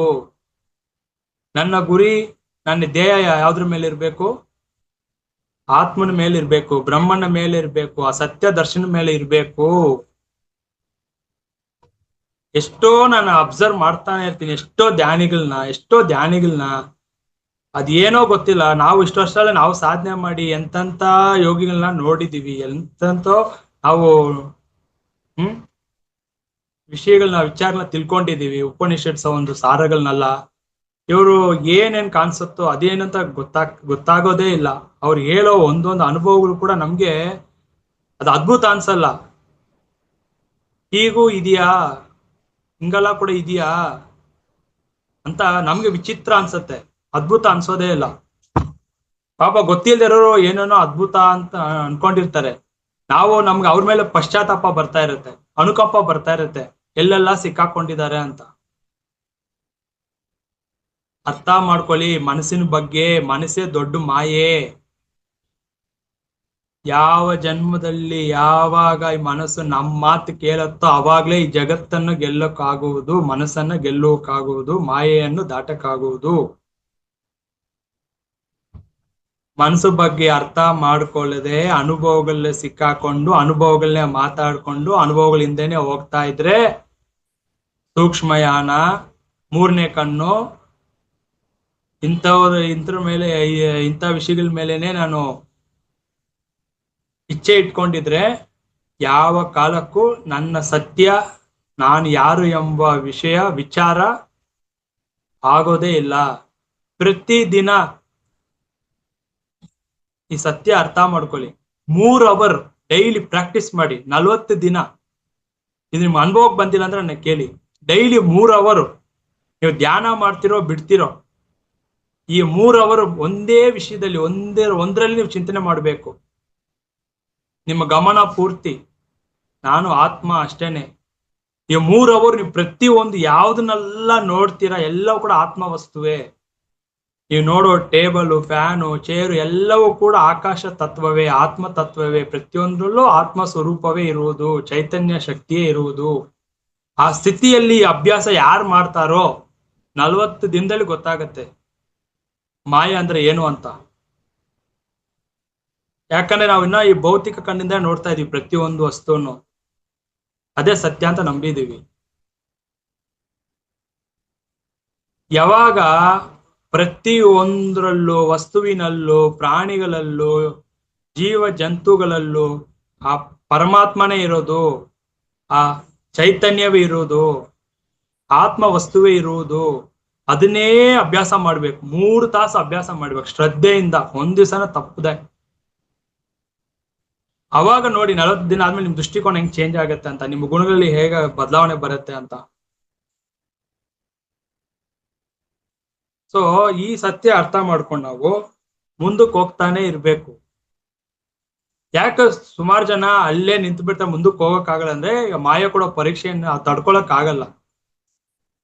ಬರೋ ಪರೀಕ್ಷೆಗಳನ್ನ, ಈ ಸ್ಟ್ರಗಲ್ಸ್, ಹೋರಾಟವನ್ನ ಯಾರು ಬಂದು ಅದನ್ನ ಒಪ್ಕೊಳ್ಳಕ್ಕೆ, ಅದನ್ನ ಸಹಿಸ್ಕೊಳ್ಳಕ್ಕೆ ಯಾರು ತಯಾರಿ ಇರಲ್ಲ. ಎಲ್ರಿಗೂ ಒಂದು ಭೋಗ ಬೇಕು. ಧ್ಯಾನಕ್ಕೆ ಬಂದ್ರೆ ಕಾಯಿಲೆ ಸರಿ ಆಗ್ಬೇಕು, ಕಾಯಿಲೆ ಬಂದ್ರೆ ಕಷ್ಟಗಳು ನಿವಾರಣೆ ಆಗ್ಬೇಕು, ಧ್ಯಾನ ಬಂದ್ರೆ ಅರ್ಧದಲ್ಲಿ ನಿಂತಿರೋ ಮನೆ ಸಂಪೂರ್ಣವಾಗಿ ಏಳಿಗೆ ಆಗ್ಬಿಡ್ಬೇಕು, ಧ್ಯಾನಕ್ಕೆ ಬಂದ್ಬಿಟ್ರೆ ನಾವು ಗೃಹಪ್ರವೇಶನ ಮಾಡ್ಬಿಡ್ಬೇಕು, ಇಲ್ಲ ಸುಮಾರು ವರ್ಷದಿಂದ ನಮ್ಮ ಮಗಳು ಮದುವೆ ಆಗ್ತಾ ಇಲ್ಲ, ಧ್ಯಾನಕ್ಕೆ ಬಂದ್ಬಿಟ್ರೆ ಅವ್ಳ ಸಂತಾನ ಪ್ರಾಪ್ತಿ ಆಗ್ಬೇಕು. ಈ ತರ ಬಂದು ಧ್ಯಾನಕ್ಕೆ ಮಾಡ್ತಾ ಇದ್ರೆ ಧ್ಯಾನ ಎಲ್ಲ ಸಿಗತ್ತೆ, ಸಿಗ್ಬಹುದು, ಇಲ್ಲ ಅಂತಿಲ್ಲ. ಬಟ್ ಅದಕ್ ಮಾತ್ರ ಅಲ್ಲ ಧ್ಯಾನ. ಅದು ಯಾವ ಕಾಲದಲ್ಲಿ, ಯಾಕೆ ಪ್ರಕೃತಿ ಎಲ್ರಿಗೂ, ಯಾಕೆ ಯೂನಿವರ್ಸ್ನ ಕೇಳಿ ಅಂತಾರೆ, ಯಾಕೆ ಯೂನಿವರ್ಸ್ ಎಲ್ರು ಕೊಡಲ್ಲ ಹೇಳಿ? ಯೂನಿವರ್ಸ್ ಕೊಡಕ್ಕೆ ರೆಡಿ ಇದೆ, ಬಟ್ ಯಾರೋ ಒಬ್ರಿಗಿಬ್ರಿಗೆ ಮಾತ್ರ ಸಿಗತ್ತೆ.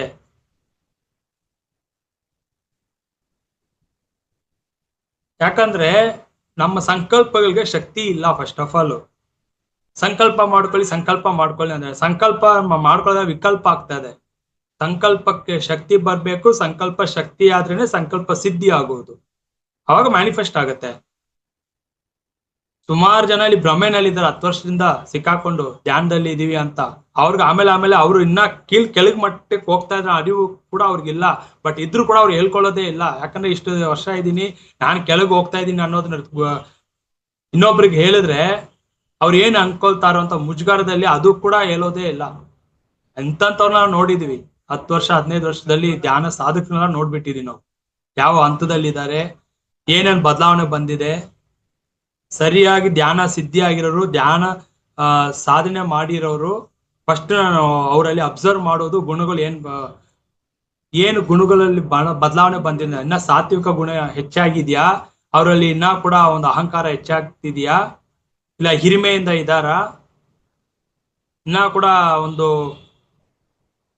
ಎಲ್ಲ ಒಂದು ಆಕರ್ಷಿತ ಮಾಡ್ಕೊಳ್ಳೋ ಮನೋಭಾವದಲ್ಲಿರ, ಮನೋಕಾರ ವೃತ್ತಿನಲ್ಲಿದ್ದಾರ ಅಂತ. ಇನ್ನ ಕೂಡ ಅವರ ಒಂದು ಇಚ್ಛೆ, ಆ ಗುರಿ, ಆ ತವಕ, ಆ ತಪನ, ಅವ್ರ ಹುಡುಕಾಟ ಮೋಕ್ಷದ ಮೇಲೇನೆ ಇದೆಯಾ? ಎಲ್ಲ ನಾನು ಇಷ್ಟು ವರ್ಷ ಎಲ್ಲರೂ ಅಬ್ಸರ್ವ್ ಮಾಡಿದೀನಿ, ನಾನು ಮಾಡ್ತಾನೆ ಇರ್ತೀನಿ. ಅವ್ರ ವರ್ತನೆಯಲ್ಲೇ ಗೊತ್ತಾಗ್ಬಿಡುತ್ತೆ, ಅವ್ರ ಮಾತಿನಲ್ಲೇ ಗೊತ್ತಾಗ್ಬಿಡುತ್ತೆ. ಫಸ್ಟ್ ಅರ್ಥ ಮಾಡ್ಕೊಳ್ಳಿ, ಧ್ಯಾನ ಸಾಧನೆ ಮಾಡಿದ್ರೆ ಫಸ್ಟ್ ಅಂತರ್ಮೌನ ಆಗ್ಬೇಕು, ಇನ್ನರ್ ಸೈಲೆನ್ಸ್. ಮಾತು ಕಡಿಮೆ ಆಗ್ಬೇಕು, ಬೇಕಾದಾಗ ಮಾತ್ರನೇ ಮಾತುಗಳು ಬರ್ಬೇಕು. ಅನಾವಶ್ಯಕ ಮಾತುಗಳು, ಎಮೋಷನ್ಸು, ಆ ಲೋಯರ್ ಎಮೋಷನ್ಸು, ನೆಗೆಟಿವ್ ಎಮೋಷನ್ಸು, ಇನ್ನ ಈ ಧ್ಯಾನಿಗಳೆಲ್ಲ ವಿಚಿತ್ರಗಳು. ಅಂದ್ರೆ ಎಲ್ಲದಕ್ಕೂ ಎಮೋಷನ್ಸು, ಯಾವಾಗ್ಲೂ ಕಣ್ಣೀರಿಡೋದು. ಅದು ಏನಂತ ಅರ್ಥ ಆಗ್ತದೆ ಸಾಮಾನ್ಯ ವ್ಯಕ್ತಿಗಳು, ಎಷ್ಟೋ ಕ್ಲಾರಿಟಿ ಇರುತ್ತೆ. ಆದ್ರೆ ಈ ಧ್ಯಾನಿಗಳಲ್ಲಿ ಕಣ್ಣೀರ್ ಬಿಡೋ ಗೋಳಾಡೋದು ನೋಡ್ಬಿಟ್ರೆ ನಮ್ಗೆ ಓಡೋಗ್ಬಿಡ್ಬೇಕು. ಅಂತ ವಿಚಿತ್ರಗಳೆಲ್ಲ ಇರ್ತಾರೆ. ಯಾಕೆ ಬದಲಾವಣೆ ಬಂದಿಲ್ಲ ಅಂತ ನಮ್ಗೆ ಅವರು ಎಲ್ಲೋ ಸಿಕ್ಕಾಕೊಂಡಿರ್ತಾರೆ. ಹಳೆಯದನ್ನೇ ಹೇಳ್ಕೊಂಡು, ನಡೆದಿರೋ ಘಟನೆ ನೆನ್ಸ್ಕೊಂಡು, ಏನೋ ದೊಡ್ಡದಾಗಿ ನಾವು ತ್ಯಾಗ ಮಾಡಿದೀವಿ, ನಾವೊಬ್ರೇ ಇಲ್ಲಿ ತ್ಯಾಗಿಗಳು ಅನ್ನೋ ತರ. ನನ್ಗೇನು ಸಿಗ್ಲಿಲ್ಲ, ನನ್ನ ಯೌವನನ್ನ ಕಳ್ಕೊಂಡ್ಬಿಟ್ಟೆ, ಇಲ್ಲ ನಾನು ಎಲ್ರ ತರ ಇದ್ದಿದ್ರೆ ಹಂಗಾಗ್ಬಿಡುತ್ತೆ.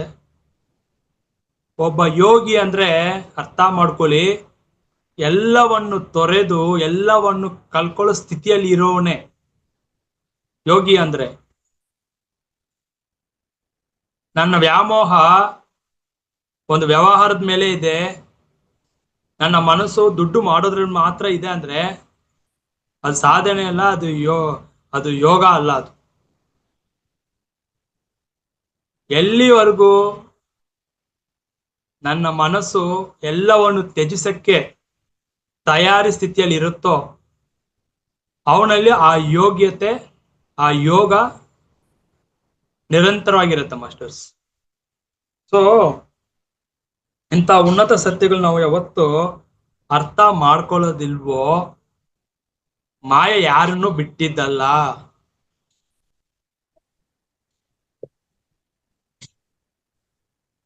ಸತ್ಯ ಏನು ಅಂದ್ರೆ ಅರ್ಥ ಮಾಡ್ಕೊಳ್ಳಿ, ನಮ್ಗೆ ಬರ್ತಾನೆ ಅನುಭವಗಳೆಲ್ಲ ಕೂಡ ಮಾಯೇನೆ. ನಂಬಬೇಡಿ. ಇಲ್ಲ ನಾವು ಪರಿಶೀಲನೆ ಮಾಡೋ ಅರಿವು ಶಕ್ತಿ ನನ್ನಲ್ಲಿ ಇರ್ಬೇಕು. ನಾನು ಬಂದಿರೋ ಸತ್ಯವಾದ ಅನುಭವನ ಇಲ್ಲ ಅದು ಕೂಡ ಮಾಯೆ ಮನಸ್ಸಿನ ಆಟವ ಅಂತ. ಅದಕ್ಕೆ ಡೈಲಿ ನನ್ನ ಗುಣಗಳನ್ನ ಚೆಕ್ ಮಾಡ್ತಾ ಇರ್ಬೇಕು. ನಾನಿವಾಗ ಯಾವ ಗುಣದಲ್ಲಿ ಇದ್ದೀನಿ, ಸತ್ವ ಗುಣದಲ್ಲಿ ಇದ್ದೀನಾ? ಪ್ರತಿಯೊಬ್ಬರಿಗೂ ವಿಭೀಷಣ, ಕುಂಭಕರ್ಣ, ರಾವಣ ಈ ಮೂರು ಪ್ರತಿಯೊಬ್ಬರಲ್ಲೂ ಇರ್ತಾರೆ. ಕೆಲವೊಮ್ಮೆ ರಾವಣನ್ ತರ ಇರ್ತೀವಿ ರಾಜಸ ಗುಣದಲ್ಲಿ, ವಿಭೀಷಣ್ ತರ ಇರ್ತೀವಿ ಸಾತ್ವಿಕ ಗುಣದಲ್ಲಿ, ಕುಂಭಕರ್ಣ ತರ ಇರ್ತೀವಿ ತಾಮಸ ಗುಣದಲ್ಲಿ. ಇವು ನಮ್ಮಲ್ಲಿ ಪ್ರತಿಯೊಬ್ಬರಲ್ಲೂ ಇರ್ತಾರೆ. ಇವ್ರ ಮೂರನ್ನು ದಾಟಿ ಆ ರಾಮನನ್ನು ಕಂಡ್ಕೋಬೇಕು. ಅದೇ ಆತ್ಮರಾಮ ಅಂದ್ರೆ. ಇವ್ರು ಮೂರನ್ನು ದಾಟಿ ಅವನ್ನ ಕಂಡ್ಕೋಬೇಕು. ಈ ಗುಣಗಳಲ್ಲಿ ನಾವು ಸಿಕ್ಕಾಕೊಂಡಿರ್ತೀವಿ. ನಮ್ಮ ಉದ್ದೇಶ ಇಲ್ಲಿ ಬಂದಿರೋದು ಭೂಮಿ ಮೇಲೆ ಏನಕ್ಕಪ್ಪ ಅಂದ್ರೆ ಒಂದು ಅನುಭವಕ್ಕೋಸ್ಕರ ಬಂದಿದೀವಿ ಅಷ್ಟೇನೆ. ಇಲ್ಲಿ ಬಂದು ಮಾಯೆನಲ್ಲಿ ಸಿಕ್ಕಾಕೊಂಡು, ಏನು ಮಾಯೆ ಅಂದ್ರೆ ಇಲ್ಲಿ ಬಂದು ಮತ್ತೆ ನಾನು ಯಾರು ಅಂತ ತಿಳ್ಕೊಂಡು ಆ ಸತ್ಯವನ್ನು ಅರಿತು ಮತ್ತೆ ಅಲ್ಲಿಗೆ ಹೋಗಿ ಸೇರುವುದಕ್ಕೆ, ಎಲ್ಲಿಂದ ಬಂದು ಯಾವ ಮೂಲದಿಂದ ಬಂದು ಅಲ್ಲೇ ಹೋಗಿ ಸೇರುವುದಕ್ಕೆ ನಾವು ಭೂಮಿ ಮೇಲೆ ಬಂದಿರೋ. ಅದೇ ನಮ್ಗೆ ದೊಡ್ಡ ಸವಾಲು. ಮಾಯೆ ಅನ್ನೋ ಒಂದು ಸವಾಲು, ಪರೀಕ್ಷೆ ಅಷ್ಟೇನೆ. ಆ ಜಗನ್ಮಾತೆ ಯೋಗ ಮಾಯೆ ಮಹಾಮಾಯೆಯನ್ನು ಅರಿತು ಆ ದೇವಿಯ ಒಂದು ಕರುಣೆಗೆ ಅನುಗ್ರಹ ಪಾತ್ರರಾದವರೇ ಮಾಯೆಯನ್ನು ದಾಟಬಲ್ಲವರು. ದಟ್ ಈಸ್ ಪವರ್ ಆಫ್ ಮಾಯಾ. ಅದನ್ನ ಕೂಡ ದೇವಿ ಶಿವನೇ ಹೇಳ್ತಾರೆ, ನಾನು ನಿನಗೆ ರೆಕಮೆಂಡ್ ಮಾಡ್ಬೋದು ಮಾಯಾದೇವಿಗೆ, ಆ ಜಗನ್ಮಾತೆಗೆ, ನಾನು ನಿನ್ನ ದಾಟ್ಸಕ್ ಆಗಲ್ಲ, ಅವಳು ಒಲಿಬೇಕು, ಅವಳಿಗೆ ನೀ ಶರಣಾಗತಿ ಆಗು. ಆ ಯೋಗ ಮಾಯೆ ಮಹಾಮಾಯೆಗೆ ನೀನು ಶರಣಾಗು. ನಾನು ರೆಕಮೆಂಡ್ ಮಾಡ್ಬೋದು ಅಷ್ಟೇನೆ. ನಾನು ನಿನ್ನ ಮಾಯೆಯಿಂದ ತಪ್ಸಕ್ಕಾಗಲ್ಲ. ಶ್ರೀಕೃಷ್ಣ ಕೂಡ ಅದೇ ಹೇಳಿರೋದು. ನೀ ನನ್ನ ತಿಳ್ಕೋಬೇಕು ಅಂದ್ರೆ ಈ ಮಾಯೆ ಜಗತ್ತಿನಲ್ಲಿ ನೀನು ದಾಟಿ ನನ್ನ ಬಂದು ತಿಳ್ಕೊ, ಅವಾಗ ನನ್ನ ದರ್ಶನ ಆಗತ್ತೆ. ನೀನ್ ಯಾವಾಗ, ಅದೇ ನಮ್ಗಿಟ್ಟು ದೊಡ್ಡ ಸವಾಲು.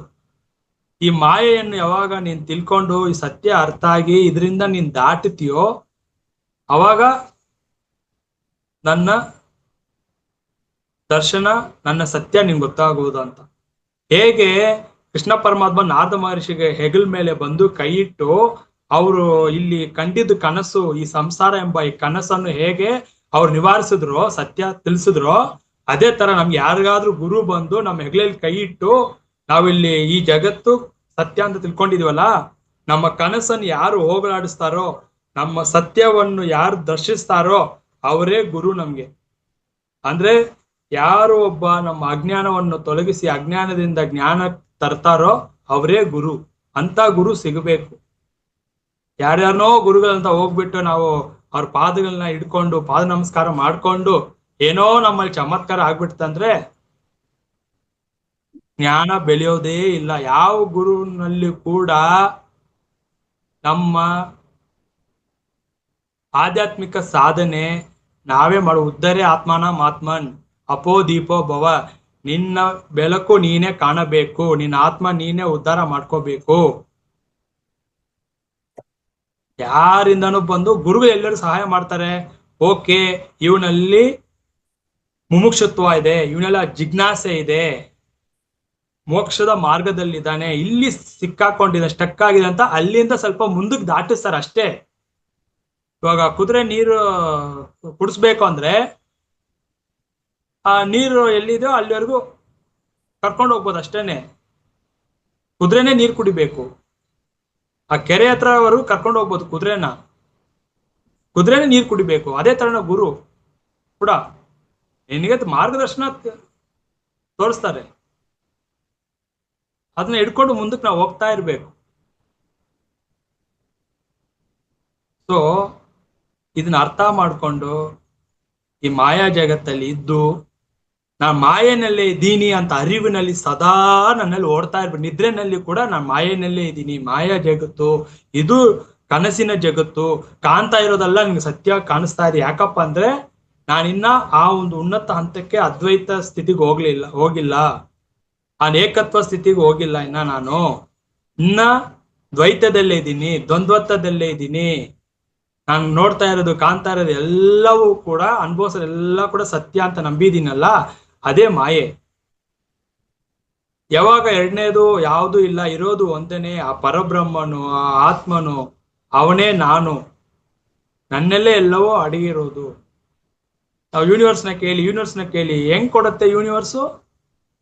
ಯೂನಿವರ್ಸ್ ಹತ್ರ ನಾವು ಕನೆಕ್ಟ್ ಆಗ್ಬಾರ್ದು, ಅನುಸಂಧಾನ ಆಗ್ಬಾರ್ದು, ಅನುಭೂತಿ ಆಗ್ಬಾರ್ದು ಅಂತ ಮನಸ್ಸು ನಮ್ಗೆ ಅಡ್ಡವಾಗಿ ನಿಂತಿದೆ.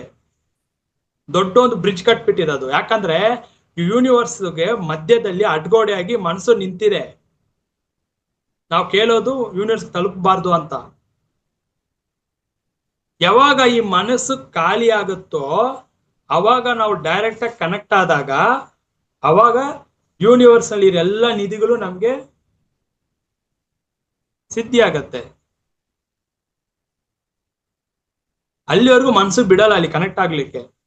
ಯಾಕಂದ್ರೆ ಆ ಸತ್ಯ ನಮ್ಗೆ ಗೊತ್ತಾಗ್ಬಾರ್ದಂತಾನೆ ಮರೆಮಾಚಿ ಮಾಡಿ ಎಲ್ಲ ತೆರೆಗಳು ಹಾಕಿ ಒಂದೊಂದು ತೆರೆ ಒಂದೊಂದು ತೆರಿಬೇಕು. ಮಾಯಾ ತೆರೆಗಳು 7 ತೆರೆಗಳು ಒಂದೊಂದು ಆ ತರ ಸಾಧನೆ ಮಾಡ್ಬೇಕು. ಒಂದೊಂದು ತೆರೆ ತೆರೆದಾಗ ಸತ್ಯ ಗೊತ್ತಾಗತ್ತೆ. ಒಂದು ತೆರೆ ಕೂಡ ತೆರೆದಿಲ್ಲ ಇನ್ನ ಎಲ್ಲಿಂದ ಆ 7 ತೆರೆಗಳು ತೆರೆದು ಅವಾಗ ಆತ್ಮ, ಪರಮಾತ್ಮ, ಸತ್ಯ ದರ್ಶನ, ಅರಿವು, ಚೈತನ್ಯ, ಸಾಕ್ಷಿ, ಅವಾಗ ಗೊತ್ತಾಗತ್ತೆ ಏನು ಸತ್ಯ ಅಂತ. ಎಲ್ಲಿಯವರೆಗೂ ಮಾಯ ತೆರೆ ಮುಚ್ಚಿರುತ್ತೋ, ಮಾಯ ತೆರೆ ತೆರೆಸ್ಕೊಳ್ಳಕ್ಕೆ ಎಷ್ಟೋ ಜನ್ಮಗಳು ಬೇಕು ಸತ್ಯ ಗೊತ್ತಾಗ್ಲಿಕ್ಕೇನೆ. ಸೊ ಯಾಕೆ ಎಲ್ರಿಗೂ ಯೂನಿವರ್ಸ್ ಕೇಳಿದಾಗ ಎಲ್ರಿಗೂ ಯಾಕೆ ಕೊಡಲ್ಲ? ಅದು ಕೊಡಲ್ಲ ಅಂತಲ್ಲ, ಕೊಡಕ್ ರೆಡಿ ಇದೆ, ಬಟ್ ಮನಸ್ಸು ಬಿಡ್ತಾ ಇಲ್ಲ ಅಲ್ಲಿ ಹೋಗ್ಲಿಕ್ಕೆ ಅಷ್ಟೇನೆ. ಯಾಕಂದ್ರೆ ಮನಸ್ಸನ್ನ ಇನ್ನ ನಾವು ನಮ್ ತಲ್ಲಿಂದಲ್ಲಿ ಇಟ್ಟಿಲ್ಲ, ತಗೊಂಡ್ ಬರಕ್ ಆಗ್ತಾ ಇಲ್ಲ. ಮನಸ್ಸನ್ನ ಚೆನ್ನಾಗಿ ನಾವು ಗೊಬ್ಬರ ಹಾಕಿ ಪೋಷಣೆ ಮಾಡಿ ಇಟ್ಟಿದ್ವಿ. ಆಸೆಗಳು ತುಂಬಿಸಿ ಮನಸ್ಸು ತೋರಿಸೋ ಕನಸುಗಳನ್ನೆಲ್ಲ ನಂಬಿ ಅದ್ರಿಂದನೇ ಹೋಗ್ತಾ ಇದೀವಿ.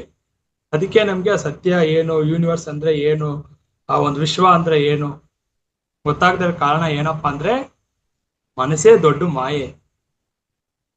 ಅದೊಂದು ಮಾಯಾ ಮೃಗ. ಅದು ಯಾವ ಮನಸ್ಸು ನಮ್ಗೆ ಇಷ್ಟು ಜನ್ಮಗಳಿಂದ ಯಾಮಾರಿಸಿ ಮೋಸ ಮಾಡಿ ನಮ್ಮನ್ನ ಸತ್ಯ ಗೊತ್ತಾಗ್ದಾಗ ಇಟ್ಟಿದ್ದು, ಅದೇ ಮನಸ್ಸನ್ನ ನಾವು ಸದಾ ಅದನ್ನ ಸತ್ಯ ಅರ್ಥ ಮಾಡಿಸ್ಬೇಕು.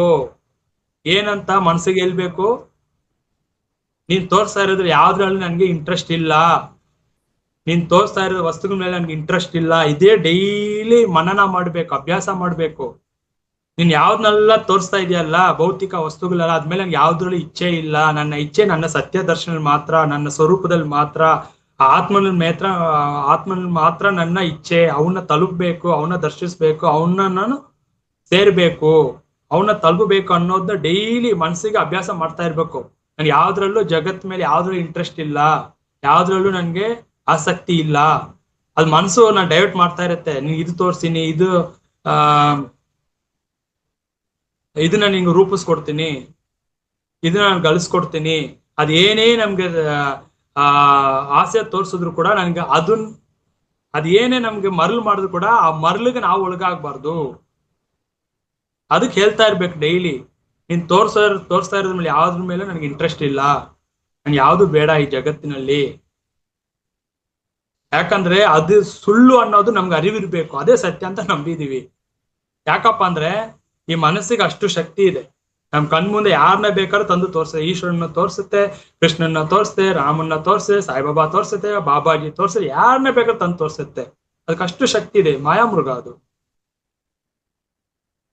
ಎಲ್ಲಿವರೆಗೂ ಮನಸ್ಸಿಗೆ ಅಭ್ಯಾಸ ಕೊಡಲ್ವೋ ಆತ್ಮನ ಮೇಲೆ ಮಾತ್ರ ವಿಚಾರ ಮಾಡ್ಬೇಕು. ನಾನು ಯಾರು? ನಾನು ಆತ್ಮ, ಸಚ್ಚಿದಾನಂದ ಆತ್ಮ, ನಾನು ಆನಂದ ಸ್ವರೂಪಿ, ನನಗೆ ದುಃಖ ಇಲ್ಲ. ದುಃಖ ಆಗ್ತಾ ಇರೋದಿಲ್ಲ ಮನಸ್ಸಿಗೆ, ಆಸೆ ಹುಡ್ತಾ ಇರೋದು ಮನಸ್ಸಿಗೆ, ಕನಸು ಕಾಣ್ತಾ ಇರೋದು ಮನಸ್ಸೇ. ನಾನು ಸಾಕ್ಷಿ ಭಾವ, ನಾನು ಅರಿವು, ನಾನು ಚೈತನ್ಯ, ನಾನು ಶಕ್ತಿ, ಸಚ್ಚಿದಾನಂದ ಆತ್ಮ, ಸತ್ಯ ನಾನು. ಅದನ್ನ ಡೈಲಿ ದಿನೇ ಮನನ ಮಾಡ್ತಾ ಇರ್ಬೇಕು. ಕ್ಲಾಸಲ್ಲಿ ಮಾತ್ರ ಕೇಳ್ಕೊಂಡ್ಬಿಡೋದು, ಆಮೇಲೆ ಗಾಲಿಗೆ ಬಿಟ್ಬಿಟ್ರೆ ಏನು ಪ್ರಯೋಜನ ಇಲ್ಲ. ಎಲ್ಲಿವರೆಗೂ ಮನಸ್ಸಿಗೆ ನಾವು ಸತ್ಯವನ್ನು ಅರ್ಥ ಮಾಡ್ಸಲ್ವೋ, ಅಭ್ಯಾಸ ಮಾಡಿ ಸತ್ಯಗಳನ್ನ ತಿಳಿಸ್ತಾ ಭಗವಂತನ ಮೇಲೆ ವಿಚಾರ ಮಾಡ್ತಾ ಮಾಡ್ತಾ ಮಾಡ್ತಾ ಆತ್ಮ ಮೇಲೆ ವಿಚಾರ ಮಾಡ್ತಾ ಮಾಡ್ತಾ ಅಭ್ಯಾಸ ಮಾಡಿದಾಗ ಅದೇ ಕೊನೆಯಲ್ಲಿ ಸದ್ಗುರುವಾಗಿ ನಿಂತು ನಮ್ಮನ್ನ ಆ ಬ್ರಹ್ಮ ಅಂತ ಏನ್ ಹೇಳ್ತೀವಿ ಅಲ್ವಾ, ಆ ಆತ್ಮ ಪರಮಾತ್ಮ ಅದೇ ಮನಸ್ಸು ಹೇಳುತ್ತೆ, ಇದು ನಮ್ಮ ಮನೆ ಅಲ್ಲಪ್ಪ, ನಮ್ಮ ಮನೆ ಅದು ಅಂತ. ಈ ಮನಸ್ಸೇ ನಮ್ಮನ್ನ ಅಲ್ಲಿ ಕರ್ಕೊಂಡೋಗಿ ಸೇರ್ಸುತ್ತೆ ಮಾಸ್ಟರ್. ಅಲ್ಲಿ ಹೋಗಿ ಆತ್ಮನಲ್ಲಿ ಪರಮಾತ್ಮ ಲೀನ ಆಗತ್ತೆ. ಅಲ್ಲಿವರೆಗೂ ಅಭ್ಯಾಸ ಮಾಡ್ಬೇಕು, ಜ್ಞಾನ ಬೆಳೆಸ್ಕೋಬೇಕು. ನಾನು ಆತ್ಮ, ಸಚ್ಚಿದಾನಂದ ಆತ್ಮ ಅಂತ ಅರ್ಥೈಸಿಕೊಂಡು ಜೀವಿಸ್ಬೇಕು ಅಂತ ಹೇಳ್ತಾ ನಾನು ಮಾತುಗಳನ್ನ ಮುಗಿಸ್ತಾ ಇದ್ದೀನಿ. ನನಗೆ ಅವಕಾಶ ಕೊಟ್ಟಂತ ತಮ್ಮೆಲ್ಲರಿಗೂ ಹೃದಯಪೂರ್ವಕವಾದ ಕೃತಜ್ಞತೆಗಳು. ಅದ್ಭುತ ಸರ್, ಅದ್ಭುತ.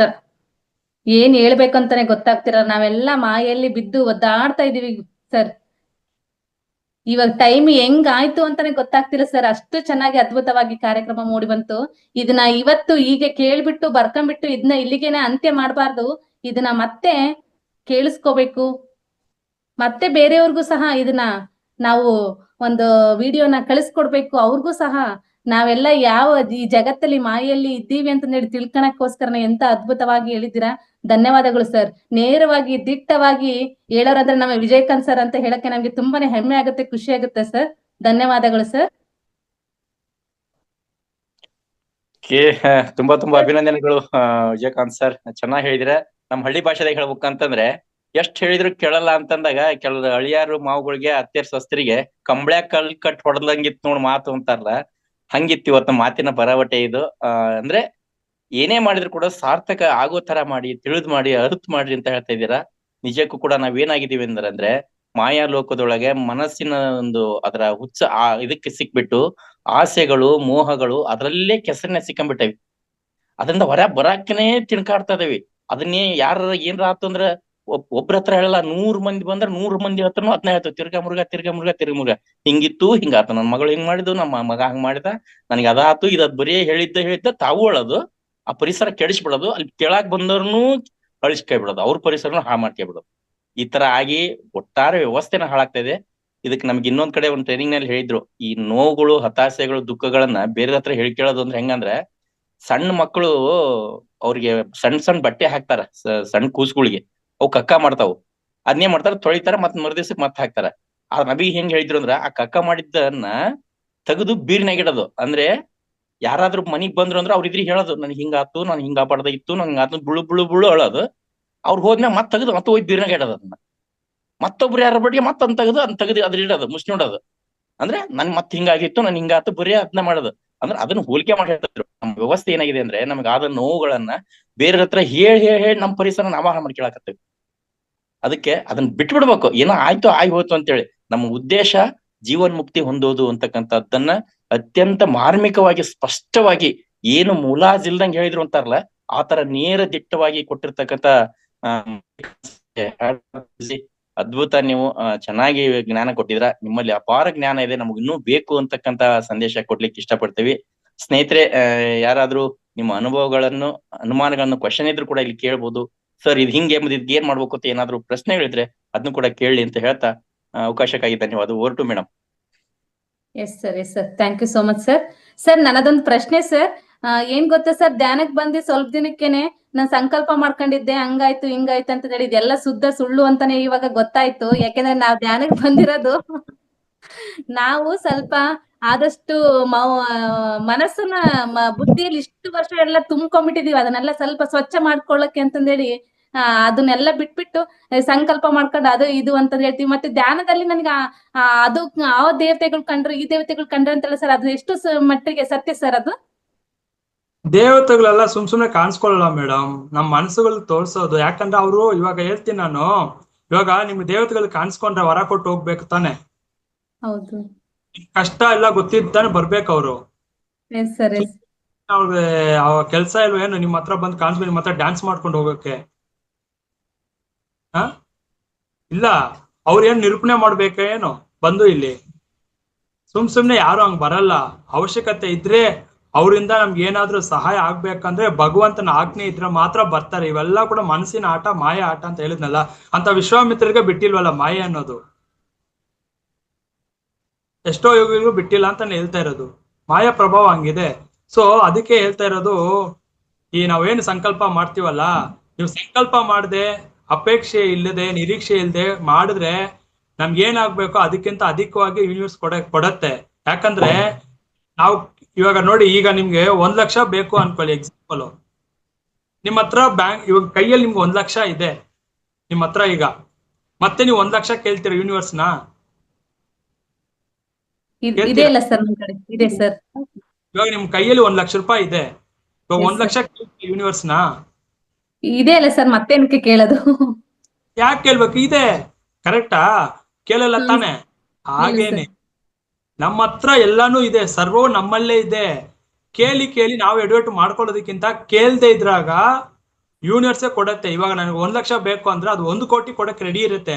ಕೇಳಿದಾಗ ಕೇಳ್ದಷ್ಟೇ ಸಿಗುತ್ತೆ, ಕೇಳ್ದೆ ಇರುವಾಗ ಬಹಳಷ್ಟು ಸಿಗುತ್ತೆ. ಅದು ಕೇಳಬಾರ್ದು. ಯೂನಿವರ್ಸ್ ಎಲ್ಲಾನು ಗೊತ್ತು. ನನ್ನ ಕರ್ಮ ಯಾವಾಗ ಕೊಡ್ಬೇಕು, ಯಾವ ಸಮಯಕ್ಕೆ ಕೊಡ್ಬೇಕು. ಇವಾಗ ಕೊಟ್ರೆ ಅವನಿಗೆ ಅದರಿಂದ ಅಪಾಯ ಕಾದಿದೆ. ಇವಾಗ ಎಕ್ಸಾಂಪಲ್, ಈಗ ನನ್ಗೆ 1 ಕೋಟಿ ಬಂತು ಅನ್ಕೊಳ್ಳಿ, ನನ್ನ ಸುತ್ತ ಹಿತ ಶತ್ರುಗಳಿದ್ದಾರೆ, ನನಗೆ ಮಾಟ ಮಂತ್ರ ಮಾಡಕ್ಕೆ ನನ್ನ ಸುತ್ತಮುತ್ತ ಸಂಬಂಧಿಕರೇ ಇದ್ದಾರೆ ಅನ್ಕೊಳ್ಳಿ. ಇವನ್ ಕೋಟ್ಯಾಧಿಪತಿ ಆಗಿದ್ದಾನೆ, ಇವ್ನ ಹೆಂಗಾದ್ರು ಮಾಟ ಮಂತ್ರ ಮಾಡಿ ಇವನ ಹತ್ರ ನಾನು ಆಸ್ತಿ ಕಿತ್ಕೋಬೇಕು, ದುಡ್ಡು ಕಿತ್ಕೋಬೇಕು ಅನ್ನೋ ಮನೋಭಾವದ ಇರೋರು ಇದ್ದೇ ಇರ್ತಾರೆ ತಾನೆ. ಅದರಿಂದ ನಮ್ಗೆ ಅಪಾಯ ಬರುತ್ತೆ, ಜೀವಕ್ಕೆ ಅಪಾಯ ಬರುತ್ತಂತ ಯೂನಿವರ್ಸ್ ಏನ್ ಮಾಡುತ್ತೆ, ಕೊಡಲ್ಲ. ಗೊತ್ತು ಅದಕ್ಕೆ ಯಾವಾಗ ಕೊಡ್ಬೇಕು, ಸರಿಯಾದ ಸಮಯ ಗಳಿಗೆ ಬಂದಾಗ ಅವಾಗ ಕೊಡುತ್ತೆ. ನಾವೇನ್ ಮಾಡ್ತೀವಿ, ಈ ಮಕ್ಳು ಹಠ ಮಾಡತ್ತಾರಲ್ಲ, ಐಸ್ ಕ್ರೀಮ್ ಬೇಕು, ಚಾಕ್ಲೇಟ್ ಬೇಕು ಅಂತ ಕೇಳಿ ಕೇಳಿ ಕೇಳಿ ಹಠ ಮಾಡಿ ತಗೊಂಡಾಗ ಅದು ಬಂದಿರೋದನ್ನ ನೀನೇ ಅಲ್ವಾ ಕೇಳಿದ್ದು, ಬಂದಿರೋದು ಅನುಭವಿಸೋ ಅಂತ ಬಿಡುತ್ತೆ ಅಷ್ಟೇನೆ. ಅದರಿಂದ ನಮ್ಗೆ ಸಮಸ್ಯೆಗೆ ಒಳಗಾಗ್ತೀವೋ, ನಾವು ತೊಂದರೆಗೆ ಒಳಗಾಗ್ತೀವೋ, ಇಲ್ಲ ನೆಮ್ಮದಿ ಕಳ್ಕೊಳ್ತೀವೋ, ಅದೆಲ್ಲ ನಾವೇ ಮಾಡ್ಕೊಳ್ಳೋದು. ಶರಣಾಗತಿಯಿಂದ ಇರ್ಬೇಕು, ಧ್ಯಾನ ಮಾಡ್ಬೇಕು.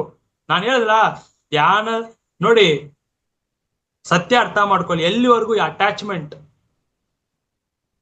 ಅಟ್ಯಾಚ್ಮೆಂಟ್ ಬಿಡಲ್ವೋ, ಸಂಸಾರದ ಮೇಲೆ, ವಸ್ತುವಿನ ಮೇಲೆ, ಆಸ್ತಿ ಮೇಲೆ, ಎಲ್ಲಿವರೆಗೂ ಇದು ಬಿಡಲ್ವೋ, ನಮ್ಮ ಒಂದು ಆಧ್ಯಾತ್ಮ ಉನ್ನತ ಸ್ಥಿತಿಗೆ ಹೋಗಕ್ ಆಗೋದೇ ಇಲ್ಲ.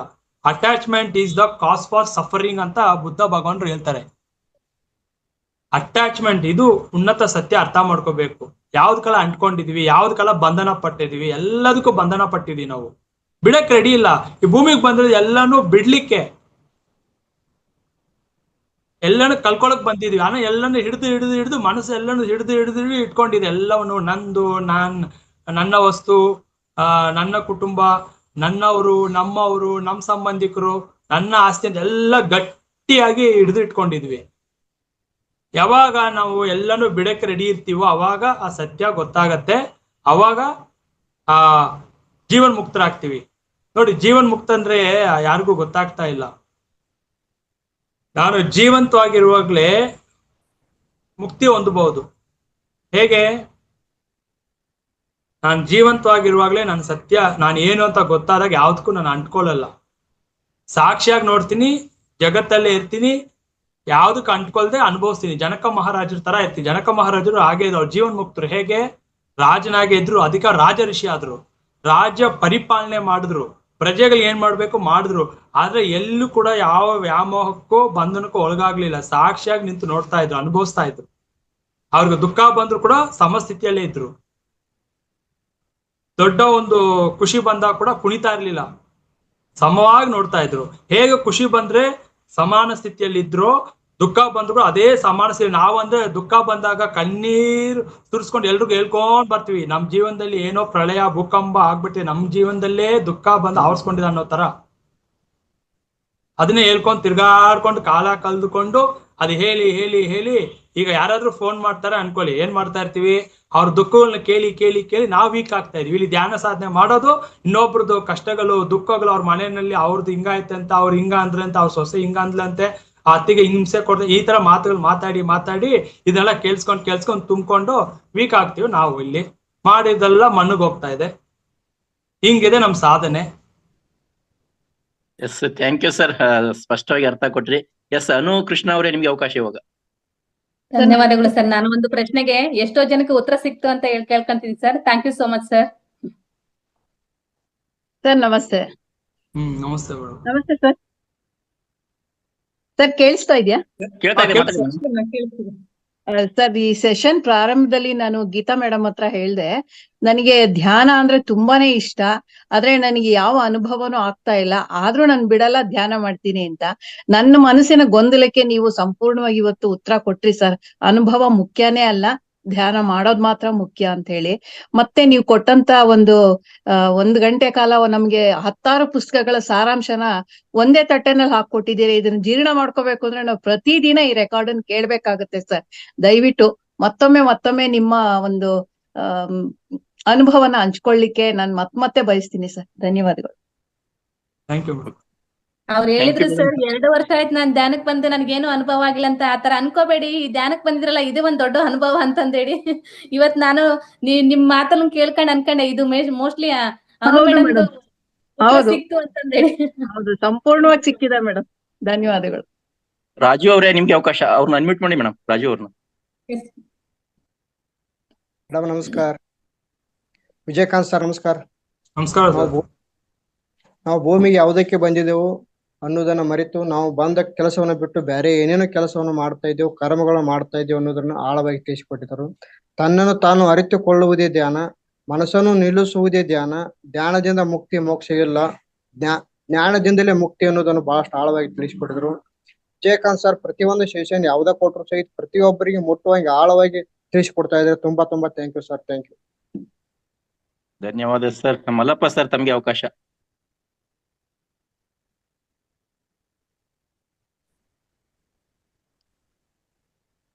ಮಲ್ಲಪ್ಪ ಸರ್, ಅನ್ಮ್ಯೂಟ್ ಮಾಡಮ್ಮ. ಸರ್ ನಮಸ್ತೆ ಗುರುಜಿ. ನಮಸ್ತೆ ಗುರುಜಿ. ನಿಜಕ್ಕೂ ನಿಮ್ಮಂತ ಜ್ಞಾನಿಗಳ ಒಂದು ಸಂಪರ್ಕ ನಮಗೆ ಸಿಕ್ಕಿರದೆ ಒಂದು ನಾವು ಭಾಗ್ಯ ಅಂತ ಹೇಳ್ತೀವಿ ಸರ್. ಎಷ್ಟೊಂದು ವೇಳೆಯನ್ನ ನಿಜವಾಗ್ಲೂ ನಾವು ಇವತ್ತು ಅನಾಯಾಸವಾಗಿ ವ್ಯರ್ಥ ಮಾಡ್ಕೊಂಡಿದೀವಿ ಅನ್ನೋದ ಒಂದ್ ರೀತಿ ನೋವಾಗ್ತಾ ಇದೆ. ಈಗಲಾದ್ರೂ ನಿಮ್ಮಂತ ಜ್ಞಾನಿಗಳ ಒಂದು ಸಂಪರ್ಕದಲ್ಲಿ ನಾವು ಇನ್ಮುಂದೆ ನಮ್ಮ ಜೀವನವನ್ನ ಹೇಗೆ ನಿರೂಪಿಸ್ಕೊಳ್ಬೇಕು ಅನ್ನೋದನ್ನ ಬಹಳ ಅರ್ಥವತ್ತಾಗಿ, ಮನೆಯಲ್ಲಿರ್ತಕ್ಕಂಥ ಕಸವನ್ನು ಹೊರ ಹಾಕಿದಂಗೆ ನಿಮ್ ತಲೆಯಲ್ಲಿ ತುಂಬಿಕೊಂಡಿರ್ತಕ್ಕಂಥ ಕಸವನ್ನ ಮೊದಲು ಗುಡಿಸಾಕಿ ಸರಿಯಾದ ಸಂಕಲ್ಪವನ್ನು ಇಟ್ಕೊಂಡು ದಿನಕ್ಕೆ ಕನಿಷ್ಠ 3 ಗಂಟೆ ಆದ್ರೂ ಧ್ಯಾನವನ್ನ ಮಾಡೋದ್ರ ಮೂಲಕ ಆಮೇಲೆ ಸದಾ ನಾನು ಆತ್ಮ, ನಾನು ಪರಮಾತ್ಮ, ನಾನು ಸಚ್ಚಿದಾನಂದ, ಹೀಗೆ ಇವುಗಳನ್ನ ಸದಾ ನಾವು ಆ ಅರಿವನ್ನೆಲ್ಲ ಇಟ್ಕೊಂಡ್ಬಿಟ್ಟು ನಾವು ಶರಣಾಗತಿ ಭಾವನ ಹೊಂದಿದ್ರೆ, ಅಟ್ಯಾಚ್ಮೆಂಟ್ ಅನ್ನ ಬಿಟ್ರೆ ಮಾತ್ರ ನಾವು ಖಂಡಿತ ಒಂದು ಸಾಧನೆಯ ದಾರಿಯಲ್ಲಿ ಸಾಗಬಹುದು ಅಂತಕ್ಕಂಥ ಅದ್ಭುತವಾದ ಜ್ಞಾನವನ್ನು ಕೊಟ್ಟಿದ್ದೀರಿ ಸರ್. ನಿಮಗೆ ಅನಂತ ಕೋಟಿ ನಮನಗಳು ಸರ್. Thank you sir. ಸದಾ ನಮ್ಮಂತವ್ರಿಗೆ ಈ ಜ್ಞಾನವನ್ನು ಹಂಚ್ತಾ ಇರಿ ಸರ್, ದಯಮಾಡಿ. ನಾವು ಎಲ್ಲೋ ಇದೀವಿ ಸರ್, ನಮ್ಮನ್ನ ಒಂದು ಒಳ್ಳೆ ಜ್ಞಾನದ ದಾರಿಗೆ ಇವತ್ತು ಕರೆತರ್ತಾ ಇದೀರಿ ಸರ್. ನಿಮಗೆ ಅನಂತ ಕೋಟಿ ನಮನಗಳು sir. Thank you sir. Thank you sir. ಅವಕಾಶಕ್ಕಾಗಿ ಧನ್ಯವಾದ ಸರ್. ಪ್ರತಿಯೊಬ್ಬರಿಗೂ ಇದನ್ನ ವಿಡಿಯೋಸ್ನ ದಯವಿಟ್ಟು ಶೇರ್ ಮಾಡಿ, ಎಲ್ರಿಗೂ ಹಂಚಿ. ಎಲ್ರಿಗೂ ಜ್ಞಾನ ನೀವು ತಲುಪಿಸಿದಾಗ ನೀವೇನು ಕೊಡ್ತೀರೋ ಸಿಗತ್ತೆ. ಖಂಡಿತ ಸರ್, ಖಂಡಿತ ಸರ್. ಧನ್ಯವಾದಗಳು Mallappa sir. S Vijayakanth sir, ನಿಮ್ಮ ಒಂದು ಈ ಜ್ಞಾನದಿಂದ ನಮಗೆ ಮತ್ತೆ ಹೊಸ ಒಂದು ಬೆಳಕು ಸಿಕ್ಕಂಗಾಯ್ತು ಅಂತ ಹೇಳಕ್ ಇಷ್ಟಪಡ್ತೇವೆ. ಮತ್ತೆ ತಮ್ಮಿಂದ ಹೆಚ್ಚು ನಮಗೆ ಜ್ಞಾನಗಳು ಬರ್ತಾ ಇರ್ಲಿ ಅಂತ ಆಶಿಸುತ್ತಾ ಇದ್ದೇವೆ. ಇವತ್ತು ಬಂದು ತಮ್ಮ ಜ್ಞಾನವನ್ನು ಕೊಟ್ಟಿದ್ದಕ್ಕಾಗಿ ಮತ್ತೊಮ್ಮೆ ನಮ್ಮ ಮಹಾವತಾರ ಫೌಂಡೇಶನ್ ವತಿಯಿಂದ ಇಲ್ಲೆಲ್ಲ ಬಂದಿರ್ತಕ್ಕಂಥ ಜ್ಞಾನಾರ್ಥಿಗಳ ವತಿಯಿಂದ ಅನಂತ ಧನ್ಯವಾದಗಳು ಗುರುಜಿ ತಮ್ಗೆ.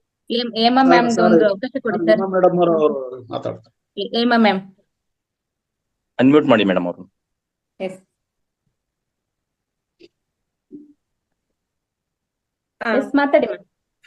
ನಮಸ್ಕಾರ ವಿಜಯಕಾಂತ್ ಸರ್. ತುಂಬಾ ಅದ್ಭುತವಾಗಿ ಹೇಳಿದ್ರಿ. ಕಣ್ಣು ನಿಜವಾಗ್ಲೂ ತೆರೆಯೋ ಅಂತ ಮಾತುಗಳು ಎಷ್ಟು ಮನಸ್ಸಿಗೆ ಹೋಗ್ತಾ ಇತ್ತು ಅಂದ್ರೆ, ಪ್ರತಿಕ್ಷಣ ಏನು ಇಷ್ಟು ವರ್ಷಗಳು ಕಳೆದು ಬಿಟ್ವಾ, ನಿಜವಾಗ್ಲೂ ಹೋಯ್ತಾ, ಎಷ್ಟು ವರ್ಷಗಳು, ಎಷ್ಟು ಯುಗಗಳು ಎಲ್ಲ ಆಗ್ಲಿ, ಇವಾಗ ಇಷ್ಟೆಲ್ಲ ಕಳೆದೋಯ್ತಲ್ಲ. ಮಲ್ಲಪ್ಪ ನಾಯಕರು ಹೇಳಿದಂತ ಸ್ಥಿತಿನೇ ನಂದಾಗಿತ್ತು. ಪ್ರತಿ ಕ್ಷಣನೂ ಭಾವಪೂರ್ಣವಾಗಿ ಮನ್ಸಿಗೊಂಥರ ಏನೋ ನಾನ್ ಮಾಡ್ಬಿಟ್ಟೆ ಅನ್ನೋ ತರ ಆಗ್ತಾ ಇತ್ತು. ಆದ್ರೆ ಮಾಯೆಯಿಂದ ಹೊರಗ್ ಬರೋದನ್ನು ನೀವು ಎಷ್ಟು ಚೆನ್ನಾಗಿ ಸ್ಪಷ್ಟವಾಗಿ ಹೇಳಿದ್ರಿ. ತುಂಬಾನೇ ಸಂತೋಷ. ಮತ್ತೆ ನಂದೊಂದ್ ಪ್ರಶ್ನೆ ಏನು ಅಂದ್ರೆ, ಇವಾಗ ನೀವು ಹೇಳಿದ್ರಿ 3 ಗಂಟೆ ಆದ್ರೂ ದಿನ ಅಹಂ ಬ್ರಹ್ಮಾಸ್ಮಿ, ನಾನು ಯಾರು ಅನ್ನೋ ಅರಿವಿನಲ್ಲಿರ್ಬೇಕು, ತಿಳ್ಕೊಂಡು ಧ್ಯಾನ ಮಾಡ್ಬೇಕು ಅಂತ. ಈ ಧ್ಯಾನ ಮಾಡೋದು ಕಂಟಿನ್ಯೂ ಆಗಿ ಮಾಡ್ಬೇಕಾ ಅಥವಾ ಗ್ಯಾಪ್ ತಗೊಳ್ಬೇಕಾ, ಯಾವ ರೀತಿಯಾಗಿ ಮಾಡಿದ್ರೆ ಸರಿ ಹೋಗುತ್ತೆ ಅಂತ ಅನ್ಕೊಂಡು. ಮತ್ತೆ ಇನ್ನೂ ಒಂದ್ ತುಂಬಾ ಚೆನ್ನಾಗಿ ಹೇಳಿದ್ರಿ, ಧ್ಯಾನದಲ್ಲಿ ಇದು ಬೇಕು ಅದು ಬೇಕು ವಾಸನೆಗಳು ಅದು ಯಾವುದನ್ನು ಕೂಡ ಇರಬಾರ್ದು. ನಾವು ಜ್ಞಾನದಿಂದ ಧ್ಯಾನವನ್ನು ಮಾಡ್ಬೇಕು. ಅವಾಗ ನಾವು ಆ ಪರಬ್ರಹ್ಮ ಸ್ಥಿತಿ ಅಂದ್ರೆ ಅದೇ ನಾವೇ ಅದು. ಅದರಲ್ಲಿ ಎರಡು ಮಾತಿಲ್ಲ, ಅಂದ್ರೆ ದ್ವೈತಗಳೇ ಇರೋದಿಲ್ಲ. ದ್ವೈತ ನೋಡೋನು ನಾನೇ, ಕೇಳೋನು ನಾನೇ, ಪ್ರತಿಯೊಂದು ಜಡ ಮತ್ತೆ ಜೀವ ಎರಡು ಯಾವುದು ಜಡ ಅಲ್ಲ ಆಕ್ಚುಲಿ, ಎಲ್ಲದರಲ್ಲೂ ಇರುವವನು ನಾನೇ. ಹಾಗಾಗಿ ನೋವು ಎಲ್ಲಿಂದ, ದುಃಖ ಎಲ್ಲಿಂದ, ಸಂತೋಷ ಎಲ್ಲಿಂದ, ಆ ಪರಬ್ರಹ್ಮ ಸ್ಥಿತಿಯಲ್ಲಿರೋದೇನೆ ಜ್ಞಾನ ಅಂತ ಹೇಳಿ ತುಂಬಾ ಚೆನ್ನಾಗಿ ಹೇಳಿದ್ರಿ ನೀವು. ಆಮೇಲೆ ನನಗಿದು ಒಂದು ಪ್ರಶ್ನೆಗೆ ಉತ್ತರ ಬೇಕು. 3 ಗಂಟೆಗಳ ಧ್ಯಾನ ಯಾವ ತರ ಮಾಡ್ಬೇಕು ಅಂತೇಳಿ, ಮತ್ತೆ ನೀವು ಮಧ್ಯೆ ಈ ತರ ಕ್ಲಾಸ್ ತಗೊಳ್ತಾ ಇರೋದ್ರಿಂದ ನಾವ್ ಈ ಸಾಧನೆ ಮಾಡ್ತಾ ಹೋಗ್ತಿರೋರಿಗೆ ನಿಜವಾಗ್ಲೂ ತುಂಬಾನೇ ಅನುಕೂಲ ಆಗುತ್ತೆ, ಇನ್ನೂ ಡೆಪ್ತಿಗೆ ಹೋಗಕ್ಕೆ ಅನುಕೂಲ ಆಗುತ್ತೆ. ತುಂಬಾ ನಿಮ್ಗೆ ಎಷ್ಟು ಕೋಟಿ ಪ್ರಣಾಮ ಹೇಳಿದ್ರು ಕೂಡ ಕಡಿಮೆನೇನೆ ಅಂತ ನನ್ನ ಒಂದು ಅನಿಸಿಕೆ. ಮತ್ ನಾನು ಇದನ್ನ ಸಾಧನೆ ಮಾಡ್ತೀನಿ, ಮತ್ತೆ ಮಾಡ್ತೀನಿ ಅನ್ನೋಳು ನಾನಲ್ಲ. ನೀವು ಅದಕ್ಕೆ ಒಳ್ಳೆ ಒಂದ್ ಬ್ಲೆಸ್ಸಿಂಗ್ ಕೂಡ ಮಾಡ್ಬೇಕು, ನೀವು ಮಾಡುವಂತ ಸಾಧನೆ ಆಗ್ಲಿ ಅಂತ ಹೇಳಿ. ನಾವ್ ಅರಿತ್ರೆ ಉಳಿದಿದ್ದು ಅರಿಯೋ ಅಂತ ಇದು ಭ್ರಮೆಯಲ್ಲಿರೋದಕ್ಕಿಂತ ನಮ್ಮಲ್ಲಿ ನಾವು ಅರ್ತ್ಕೊಂಡು ಮಾಡೋದು ಉತ್ತಮ ಅಂತ ನನ್ನ ಅನಿಸಿಕೆ. Thank you. ಗುರುಜಿ ಧ್ಯಾನ ಕುರಿತು ಹೇಳ್ತೀರಿ, ಅದ ಎಷ್ಟೊತ್ತು ಮಾಡ್ಬೇಕು, ಒಂದೇ ಟೈಮ್ಗೆ ಮಾಡ್ಬೇಕು ಅಥವಾ ಬಿಟ್ಟು ಮಾಡ್ಬೇಕು ಅಂತ ಒಂಚೂರು ಹೇಳಿ. ಸರ್ ಸ್ಪ್ಲಿಟ್ ಮಾಡ್ಬೋದು. ಬೆಳಿಗ್ಗೆ 1 ತಾಸು, ಸಂಜೆ 1 ತಾಸು, ರಾತ್ರಿ ಮಲಗೋಕ್ ಮುಂಚೆ 1 ತಾಸು ಹಂಗು ಸ್ಪ್ಲಿಟ್ ಮಾಡ್ಬೋದು. ಬಟ್ ನಾನ್ ಏನ್ ಹೇಳ್ತಾ ಇದ್ದೀನಿ ಅಂದ್ರೆ, ಧ್ಯಾನ ಅನ್ನೋದು ಫಸ್ಟ್ ಅರ್ಥ ಮಾಡ್ಕೊಳ್ಳಿ, ಅದು ಮನ್ಸು ಸಮಾಧಾನಕ್ಕೋಸ್ಕರ. ಇವಾಗ ಹೇಗ ಮನೇಲಿ ಕಸ ತುಂಬ್ಕೊಂಡಿದ್ರೆ 1-3 ದಿನ ಕಸ ನಾವು ಗುಡ್ಸಿಲ್ಲ ಅಂದ್ರೆ ಹೆಂಗ ಕಸ ಸೇರ್ಕೊಳ್ಳುತ್ತಲ್ಲ, ಡೈಲಿ ನಾವು ಏನೇನು ವಿಷಯಗಳನ್ನ ತುಂಬ್ಕೊಂಡಿರ್ತೀವಲ್ಲ ಮನಸ್ಸಿನಲ್ಲಿ, ಅದನ್ನ ಅವಾಗ ಶುದ್ಧೀಕರಣ ಮಾಡ್ಲಿಕ್ಕೆ ಧ್ಯಾನ ಅನ್ನೋದು. ಬಟ್ ಜ್ಞಾನ ಏನಾಗುತ್ತೆ, ಜ್ಞಾನದಿಂದನೇ ಮುಕ್ತಿ, ಸೂಕ್ಷ್ಮದಲ್ಲೇ ಇದೆ ಮುಕ್ತಿ. ಅದಕ್ಕೆ ಧ್ಯಾನ ನಾನು 3 ತಾಸು ಕೂತ್ಕೊಂಡು ಮಾಡೋರೆ ಗ್ರೇಟ್ ಅಂತ ಏನಿಲ್ಲ, ನೀವು 1 hour ಮಾಡಿದ್ರು ಕೂಡ ಗ್ರೇಟ್. ಬಟ್ ಕ್ರಮ ಮಾಡಿ. ಅಂದ್ರೆ ಧ್ಯಾನದಲ್ಲಿ ಎಲ್ಲ ಖಾಲಿ ಆಗೋ ಸ್ಥಿತಿ ಅಂತ ಅನ್ಬೋದಾ? ಇವಾಗ ನಾನು ಧ್ಯಾನ ಮಾಡ್ತಾ ಇದೀನಿ ಅಂದ್ರೆ ನನ್ನಲ್ಲಿ ಪ್ರೇಮ ತತ್ವ ಒಪ್ಬೇಕು, ಕರುಣೆ ತತ್ವ ಒಪ್ಬೇಕು, ಶರಣಾಗತಿ ಬರ್ಬೇಕು, ಎಲ್ರನ್ನೂ ನೋಡ್ ದೃಷ್ಟಿಕೋನ ಸಮಾನವಾಗಿರ್ಬೇಕು, ಏಕತ್ವ ಸಮಭಾವದಲ್ಲಿದ್ದಾಗ ಆ ಟ್ರಾನ್ಸ್ಫಾರ್ಮೇಶನ್, ಆ ಬದಲಾವಣೆ ಬರುವುದೇ ಧ್ಯಾನ. ಆ ಬದಲಾವಣೆ ಬರ್ದೆ ನಾನು ಧ್ಯಾನ ಮಾಡ್ತಾ ಇದ್ದೀನಿ ಅಂದ್ರೆ ಇಲ್ಲಿ ನಾನು ಧ್ಯಾನ ಮಾಡ್ತಾ ಇಲ್ಲ, ಕಾಲ ಕಳೀತಾ ಇದ್ದೀನಿ ಅಂತ ಅರ್ಥ. ಏನ್ ಬದಲಾವಣೆ ಬಂದು ಚೆಕ್ ಮಾಡ್ಕೋಬೇಕು. ಮುಂಚೆ ನಾನು ಎಲ್ಲದಕ್ಕೂ ಕೋಪಿಸ್ಕೊಳ್ತಾ ಇದ್ದೆ, ಈಗ ಕೋಪ ಕಡಿಮೆ ಆಗಿದೆ. ಇವಾಗ ಇಮಿಡಿಯೇಟ್ ರಿಯಾಕ್ಟ್ ಮಾಡ್ತಾ ಇಲ್ಲ, ಯೋಚನೆ ಮಾಡಿ ಅದನ್ನ ವರ್ತಿಸ್ತಾ ಇದ್ದೀನಿ. ಮುಂಚೆ ಅಂದ್ರೆ ನಾನು ಕೂಗಾಡ್ತಾ ಇದ್ದೆ. ಈ ತರ ನಾವು ಚೆಕ್ ಮಾಡ್ತಾ ಇರ್ಬೇಕು. ಫಸ್ಟ್ ನನ್ನ ಗುಣಗಳಲ್ಲಿ ಬದಲಾವಣೆ ಬರೋದೇ ದೊಡ್ಡ ಒಂದು ಅದ್ಭುತ ಅಂದ್ರೆ ನನ್ನ ಪ್ರಕಾರ. ದೃಶ್ಯಗಳು ಕಾಣಿಸೋದು ಅದ್ಭುತಾನೇ ಅಲ್ಲ. ನಿಮ್ಗೆ ಯಾವ್ದು ಅನುಭವಗಳು ಬಂದಿರೋದು ಇವರು ಗ್ರೇಟ್ ಸೋಲ್ ಅಂತ. ಅನುಭವಗಳ ಬರ್ತಾ ಇದ್ರೆ ಇವರು ಸ್ಟಕ್ ಸಮ್ವೇರ್ ಅಂತ ನನ್ನ ಸಿದ್ಧಾಂತ, ನನ್ನ ಅನುಭವದ ಮಾತುಗಳು. ನಿಮ್ ಮನಸ್ಸು ಅದನ್ನ ಹೇಳ್ತಾರಲ್ಲ, ಸಾತ್ವಿಕವಾದ ನೋಡಿ ಧ್ಯಾನ ಅನ್ನೋದು ನಮ್ ತಪ್ಪು ಕಲ್ಪನೆ. ನಾನ್ ಕೂತ್ಕೊಂಡು 3 hour ನಾನ್ ಮಾಡೋದಲ್ಲ ಧ್ಯಾನ ಅನ್ನೋದು. ಫಸ್ಟ್ ಈ ಸತ್ಯ ಅರ್ಥ ಮಾಡ್ಕೊಳ್ಳಿ. ಧ್ಯಾನ ಆಗುವುದಲ್ಲ. ನಾನ್ ಕೂತ್ಕೊಂಡು ಅಮೃತಗಳಿಗೆ ಮುಹೂರ್ತದ ಕೂತ್ಕೊಂಡು ನಾನ್ ಸುಮ್ನೆ ಡೈಲಿ ಟೈಮ್ ಪಾಸ್ ಮಾಡೋದಲ್ಲ. ಮ್ಯೂಸಿಕ್ ಹಾಕೊಂಡು ಕೇಳ್ಕೊಂಡ್ರೆ ಧ್ಯಾನ ಅಲ್ಲ ಅದು. ನಮ್ಮನ್ನ ಮನಸ್ಸಿಗೆ ಅಭ್ಯಾಸ ಮಾಡಿ ಅದಕ್ಕೆ ಆ ರುಚಿ, ಧ್ಯಾನ ರುಚಿ ಗೊತ್ತಾಗಿ ಅದನ್ನೇ ನಮ್ಮನ್ನ ಎಳ್ಕೊಂಡೋಗಿ ಕೂರ್ಸತ್ತಲ್ಲ, ಆ ಸ್ಥಿತಿಗೆ ಬಂದಾಗ ಅದು ಧ್ಯಾನ. ಮನಸ್ಸು ಇಚ್ಛೆ ಪಡ್ಬೇಕು ಆ ಅನುಭವ ತಗೊಳ್ಳಿಕ್ಕೆ. ಸೊ ಅದು ಯಾವಾಗ ಇಷ್ಟಪಡುತ್ತೋ, ಇಚ್ಛೆ ಪಡುತ್ತೋ ಅಲ್ಲಿವರೆಗೂ ನಾವು ಅಭ್ಯಾಸ ಅಂದ್ರೆ ಇಲ್ಲಿ ಏನ್ ಮಾಡ್ತಾ ಇದೀವಿ ಅಂದ್ರೆ ನೋಡಿ, ನಾವು ಇಮಿಟೇಟ್ ಮಾಡ್ತಾ ಇದೀವಿ. ಧ್ಯಾನ ಅಂದ್ರೆ ಇಟ್ಸ್ ಇಮಿಟೇಷನ್ ಅಷ್ಟೇ. ಹೇಳ್ಕೊಡೆ ಹಿಂಗೆ ಮಾಡ್ಬೇಕು, ಅಲ್ಲಿವರೆಗೂ ಇಮಿಟೇಷನ್. ಆ ಇಮಿಟೇಷನ್, ಆ ಲಿಮಿಟೇಷನ್, ಆ ರಿಪಿಟೇಷನ್ ಇಂದ ನಾವು ಮುಂದಕ್ಕೆ ಹೋಗ್ಬೇಕು. What you are doing is imitation, limitation, repetition. ಇದನ್ನಿಂದ ಮುಂದಕ್ಕೆ ಹೋದಾಗ ತಾನಾಗೆ ಅದಕ್ಕೇನು ಕಾಲ ಮಾನ ಏನು ಇಲ್ಲ. ಅದಕ್ಕೆ ಎಲ್ಲಾ ಕಾಲವು ಅಮೃತ ಗಳಿಗೆನೆ. ಬೆಳಿಗ್ಗೆ ಕೂತ್ಕೊಂಡು 3 ಗಂಟೆಗೆ ಮಾಡೋದು ಒಂದೇ, ನೀವು ಮಧ್ಯಾಹ್ನ ಮಾಡೋದು ಒಂದೇ. ನೀವು ಅಲ್ಲಿ 40 ನಿಮಿಷ ಮಾತ್ರ, 1 ನಿಮಿಷ ಮಾತ್ರ, ಅಲ್ಲಿ 1-2 ನಿಮಿಷ ತನ್ನನ್ನು ಕಳೆದುಕೊಂಡು ಸುಖ ಅನುಭವಿಸ್ತಾರೆ ನೋಡಿ. ನಾನು ಸದಾ ಆನಂದ ಸಚ್ಚಿದಾನಂದ ಆತ್ಮ, ನನ್ಗೆ ಆನಂದ ಅಷ್ಟೇ. ಆತ್ಮನಿಗೆ ಸದಾ ಆನಂದ ಸ್ಥಿತಿ ಅವನು ದುಃಖರಹಿತ, ಕರ್ಮರಹಿತ, ಬಂಧನರಹಿತ. ಈಗ ಈ ಮನಸ್ಸಿಗೆ ದುಃಖ ಆಗ್ತಾ ಇರೋದು ಮನಸ್ಸಿಗೆ, ಕರ್ಮ ಮಾಡ್ತಾ ಇರೋದು ಮನಸ್ಸು, ಬಂಧನಕ್ಕೆ ಒಳಗಾಗಿರೋದು ಮನಸ್ಸು. ಆದ್ರೆ ಆತ್ಮನು ಕರ್ಮ ಇಲ್ಲ, ದುಃಖ ಇಲ್ಲ, ಬಂಧನ ಇಲ್ಲ, ಬರೀ ಸಾಕ್ಷಿ ಭಾವ ಅವನು. ಅದೇ ನಾನು ಅದಾಗೆ ಇದ್ದೀನಿ. ಬಟ್ ದುಃಖ ಆಗ್ತಾ ಇರೋದು ಮನಸ್ಸಿಗೆ, ನಂಗೆ ಅದು ಅರಿವಾಗ್ತಾ ಇಲ್ಲ. ಬಟ್ ಅವ್ರು ತೋರಿಸ್ತಾ ಇರೋ ಮಾಯ ಆಟಗಳಿಗೆ, ದುಃಖಗಳಿಗೆ, ಎಮೋಷನ್ಸ್ಗೆ ಒಳಗಾಗಿ ನಾನು ಸಿಕ್ಕಾಕೊಂಡಿದ್ದೀನಿ. ಆತ್ಮ ಸದಾನಂದ ಆತ್ಮ, ಸದಾ ಆನಂದ ಸ್ವರೂಪಿ ಅವನು, ಆನಂದ ಸ್ವರೂಪಿ. ಅರಿವಿನಿಂದ ಇರ್ಬೇಕು. ಅದನ್ನೇ ಅಫರ್ಮೇಶನ್ ಹೇಳ್ಕೋಬೇಕು. ಈ ಮಾನಸಿ ಯಾವ್ದೆಲ್ಲ ಇಚ್ಛೆ ಪಡ್ತೋ ಅದ್ಮೇಲೆ ನಂಗೆ ಇಂಟ್ರೆಸ್ಟ್ ಇಲ್ಲ, ನನ್ಗೆ ಇಚ್ಛೆ ಇಲ್ಲ, ನನ್ಗೆ ಯಾವ್ದ್ರ ಬಯಕೆ ಇಲ್ಲ. ನೀನೇನೆಲ್ಲ ಇಚ್ಛೆ ಪಡ್ತೀಯೋ ಅದನ್ನೆಲ್ಲ ನನ್ಗೆ ಇಷ್ಟ ಇಲ್ಲ ಅಂತ ನಿರಾಕರಿಸ್ತಾ ಇರ್ಬೇಕು. ಇದನ್ನ ಅಭ್ಯಾಸ ಮಾಡ್ತಾ ಇರ್ಬೇಕು. ಅವಾಗ ನನ್ನ ಎನ್ಕ್ವೈರಿ, ನನ್ನ ವಿಚಾರ ನನ್ನ ಆತ್ಮನ ಮೇಲೆ, ಆ ಬ್ರಹ್ಮನ ಮೇಲೆ ವಿಚಾರ ಮಾಡ್ತಾ ನಾನು ಯಾರು ಅಂತ ಅವಾಗ ಅರಿವಿಗೆ ಬರುತ್ತೆ. ಮೇಡಮ್, ಹೇಮಾ ಮೇಡಮ್ ಅವ್ರಿಗೆ ಪ್ರಶ್ನೆಗೆ ಉತ್ತರ ಸಿಕ್ತು ಅಂತ ಭಾವಿಸ್ತಾ ಇವಾಗ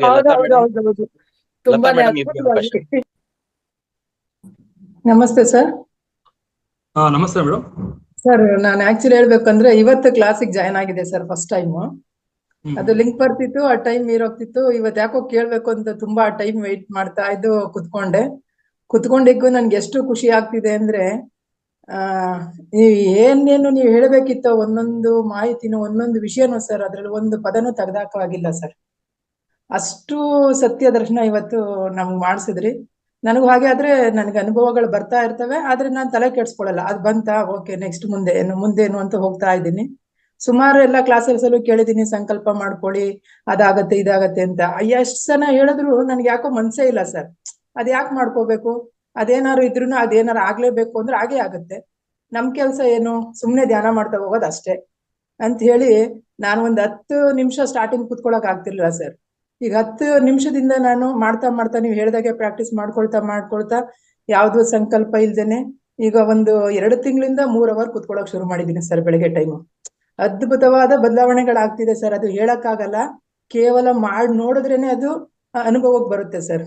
ಜೊತೆಗೆ ನೀವು ಹೇಳ್ದಾಗೆ ಮೌನ ಅಂತೂ ಜೊತೆಗೆ ನಾವು ಪಾಲಿಸ್ಕೊ ಬಂದ್ಬಿಟ್ರಂತೂ ಅದು ನೀವು ಹೇಳ್ದಾಗೆ ಆ ಸಚ್ಚಿದಾನಂದ ರೂಪಗಾಗ್ಬೋದು, ಆ ಬ್ರಹ್ಮಸ್ಥಿತಿಗಾಗ್ಬೋದು, ಆದಷ್ಟು ಬೇಗ ನಾವು ಹೋಗಕ್ಕೆ ಸಾಧ್ಯ ಆಗತ್ತೆ ಅನ್ನೋದನ್ನ ನನ್ಗೆ ಹೇಳ್ಬೇಕು ಅನ್ನಿಸ್ತು ಸರ್. ನಾನು ಹೇಳ್ದೆ, ಕ್ಲಾಸ್ ಅಂತೂ ತುಂಬಾ ಚೆನ್ನಾಗಿತ್ತು ಸರ್. ಅದು ಚೆನ್ನಾಗಿತ್ತು ಅಂತ ಒಂದು ಪದದಲ್ಲಿ ಹೇಳಿ ಮುಗ್ಸಕ್ಕೆ ಆಗಲ್ಲ ಸರ್, ಅಷ್ಟು ಚೆನ್ನಾಗಿತ್ತು. ಫಸ್ಟ್ ಟೈಮ್ ಅಟೆಂಡ್ ಮಾಡಿದ್ದಕ್ಕೂ ನನ್ಗೆ ಬೆಸ್ಟ್ ಸೆಕ್ಷನ್ ಸಿಕ್ತು, ಬೆಸ್ಟ್ ಕ್ಲಾಸ್ ಸಿಕ್ತು ಅಂತ ಖುಷಿಯಿಂದ ಹೇಳ್ಕೊಳ್ತೀನಿ sir. Thank you so much sir. ಅಭಿನಂದನೆಗಳು ಮೇಡಮ್. ಇವಾಗ ಶಿವಕುಮಾರ್ ಸರ್, ನಿಮಗೆ ಅವಕಾಶ. ಅನ್ಮ್ಯೂಟ್ ಮಾಡಿ ಮೇಡಮ್, ಶಿವಕುಮಾರ್ ಸರ್. ಓಕೆ, ರಾಷ್ಟ್ರ ನಮಸ್ಕಾರ. ಮಾತಾಡಿ ಸರ್, ಕೇಳ್ತಾ ಇದೆ. ಗುರುಗಳೇ, ಇದು ನಾವು ಧ್ಯಾನ ಕೂತಿದ್ರೆ ಈಗ ಸ್ವಲ್ಪ ಕುತ್ತಿಗೆ ಎಡಂಗಾಗೋದು, ಸ್ವಲ್ಪ ಜಟ್ಕೆ ಹೊಡೆಯೋದು, ಇದು ಯಾಕಾಗುತ್ತೆ ಗುರುಗಳೇ? ಸರ್, ಅದೆಲ್ಲ ಆಗತ್ತೆ ಆರಂಭದಲ್ಲಿ. ಯಾಕಂದ್ರೆ ಇವಾಗ ಒಂದು ಜಾಡಿ ಇದೆ, ಸಕ್ಕರೆ ತುಂಬಿಸಿದೀರಾ, ಕರೆಕ್ಟಾ? ಇವಾಗ ಸಕ್ಕರೆ ಸುರಿಯುವಾಗ 1 kg ಸಕ್ಕರೆ ಸುರಿತಾ ಇದ್ದೀರಾ ಅನ್ಕೊಳ್ಳಿ. ಅದು ಅಡ್ಜಸ್ಟ್ ಆಗ್ಬೇಕಂದ್ರೆ ಜಾಡಿನ ನೀವು ಶೇಕ್ ಮಾಡ್ತೀರಾ ಇಲ್ವಾ? ಇವಾಗ ಜಾಡಿನಲ್ಲಿ ಫುಲ್ ಆಗ್ಬೇಕಂದ್ರೆ ಏನ್ ಮಾಡ್ತೀರಾ? ಅಡ್ಜಸ್ಟ್ ಮಾಡ್ತೀರಾ ತಾನೆ, ಸ್ವಲ್ಪ ಶೇಕ್ ತಾನೆ.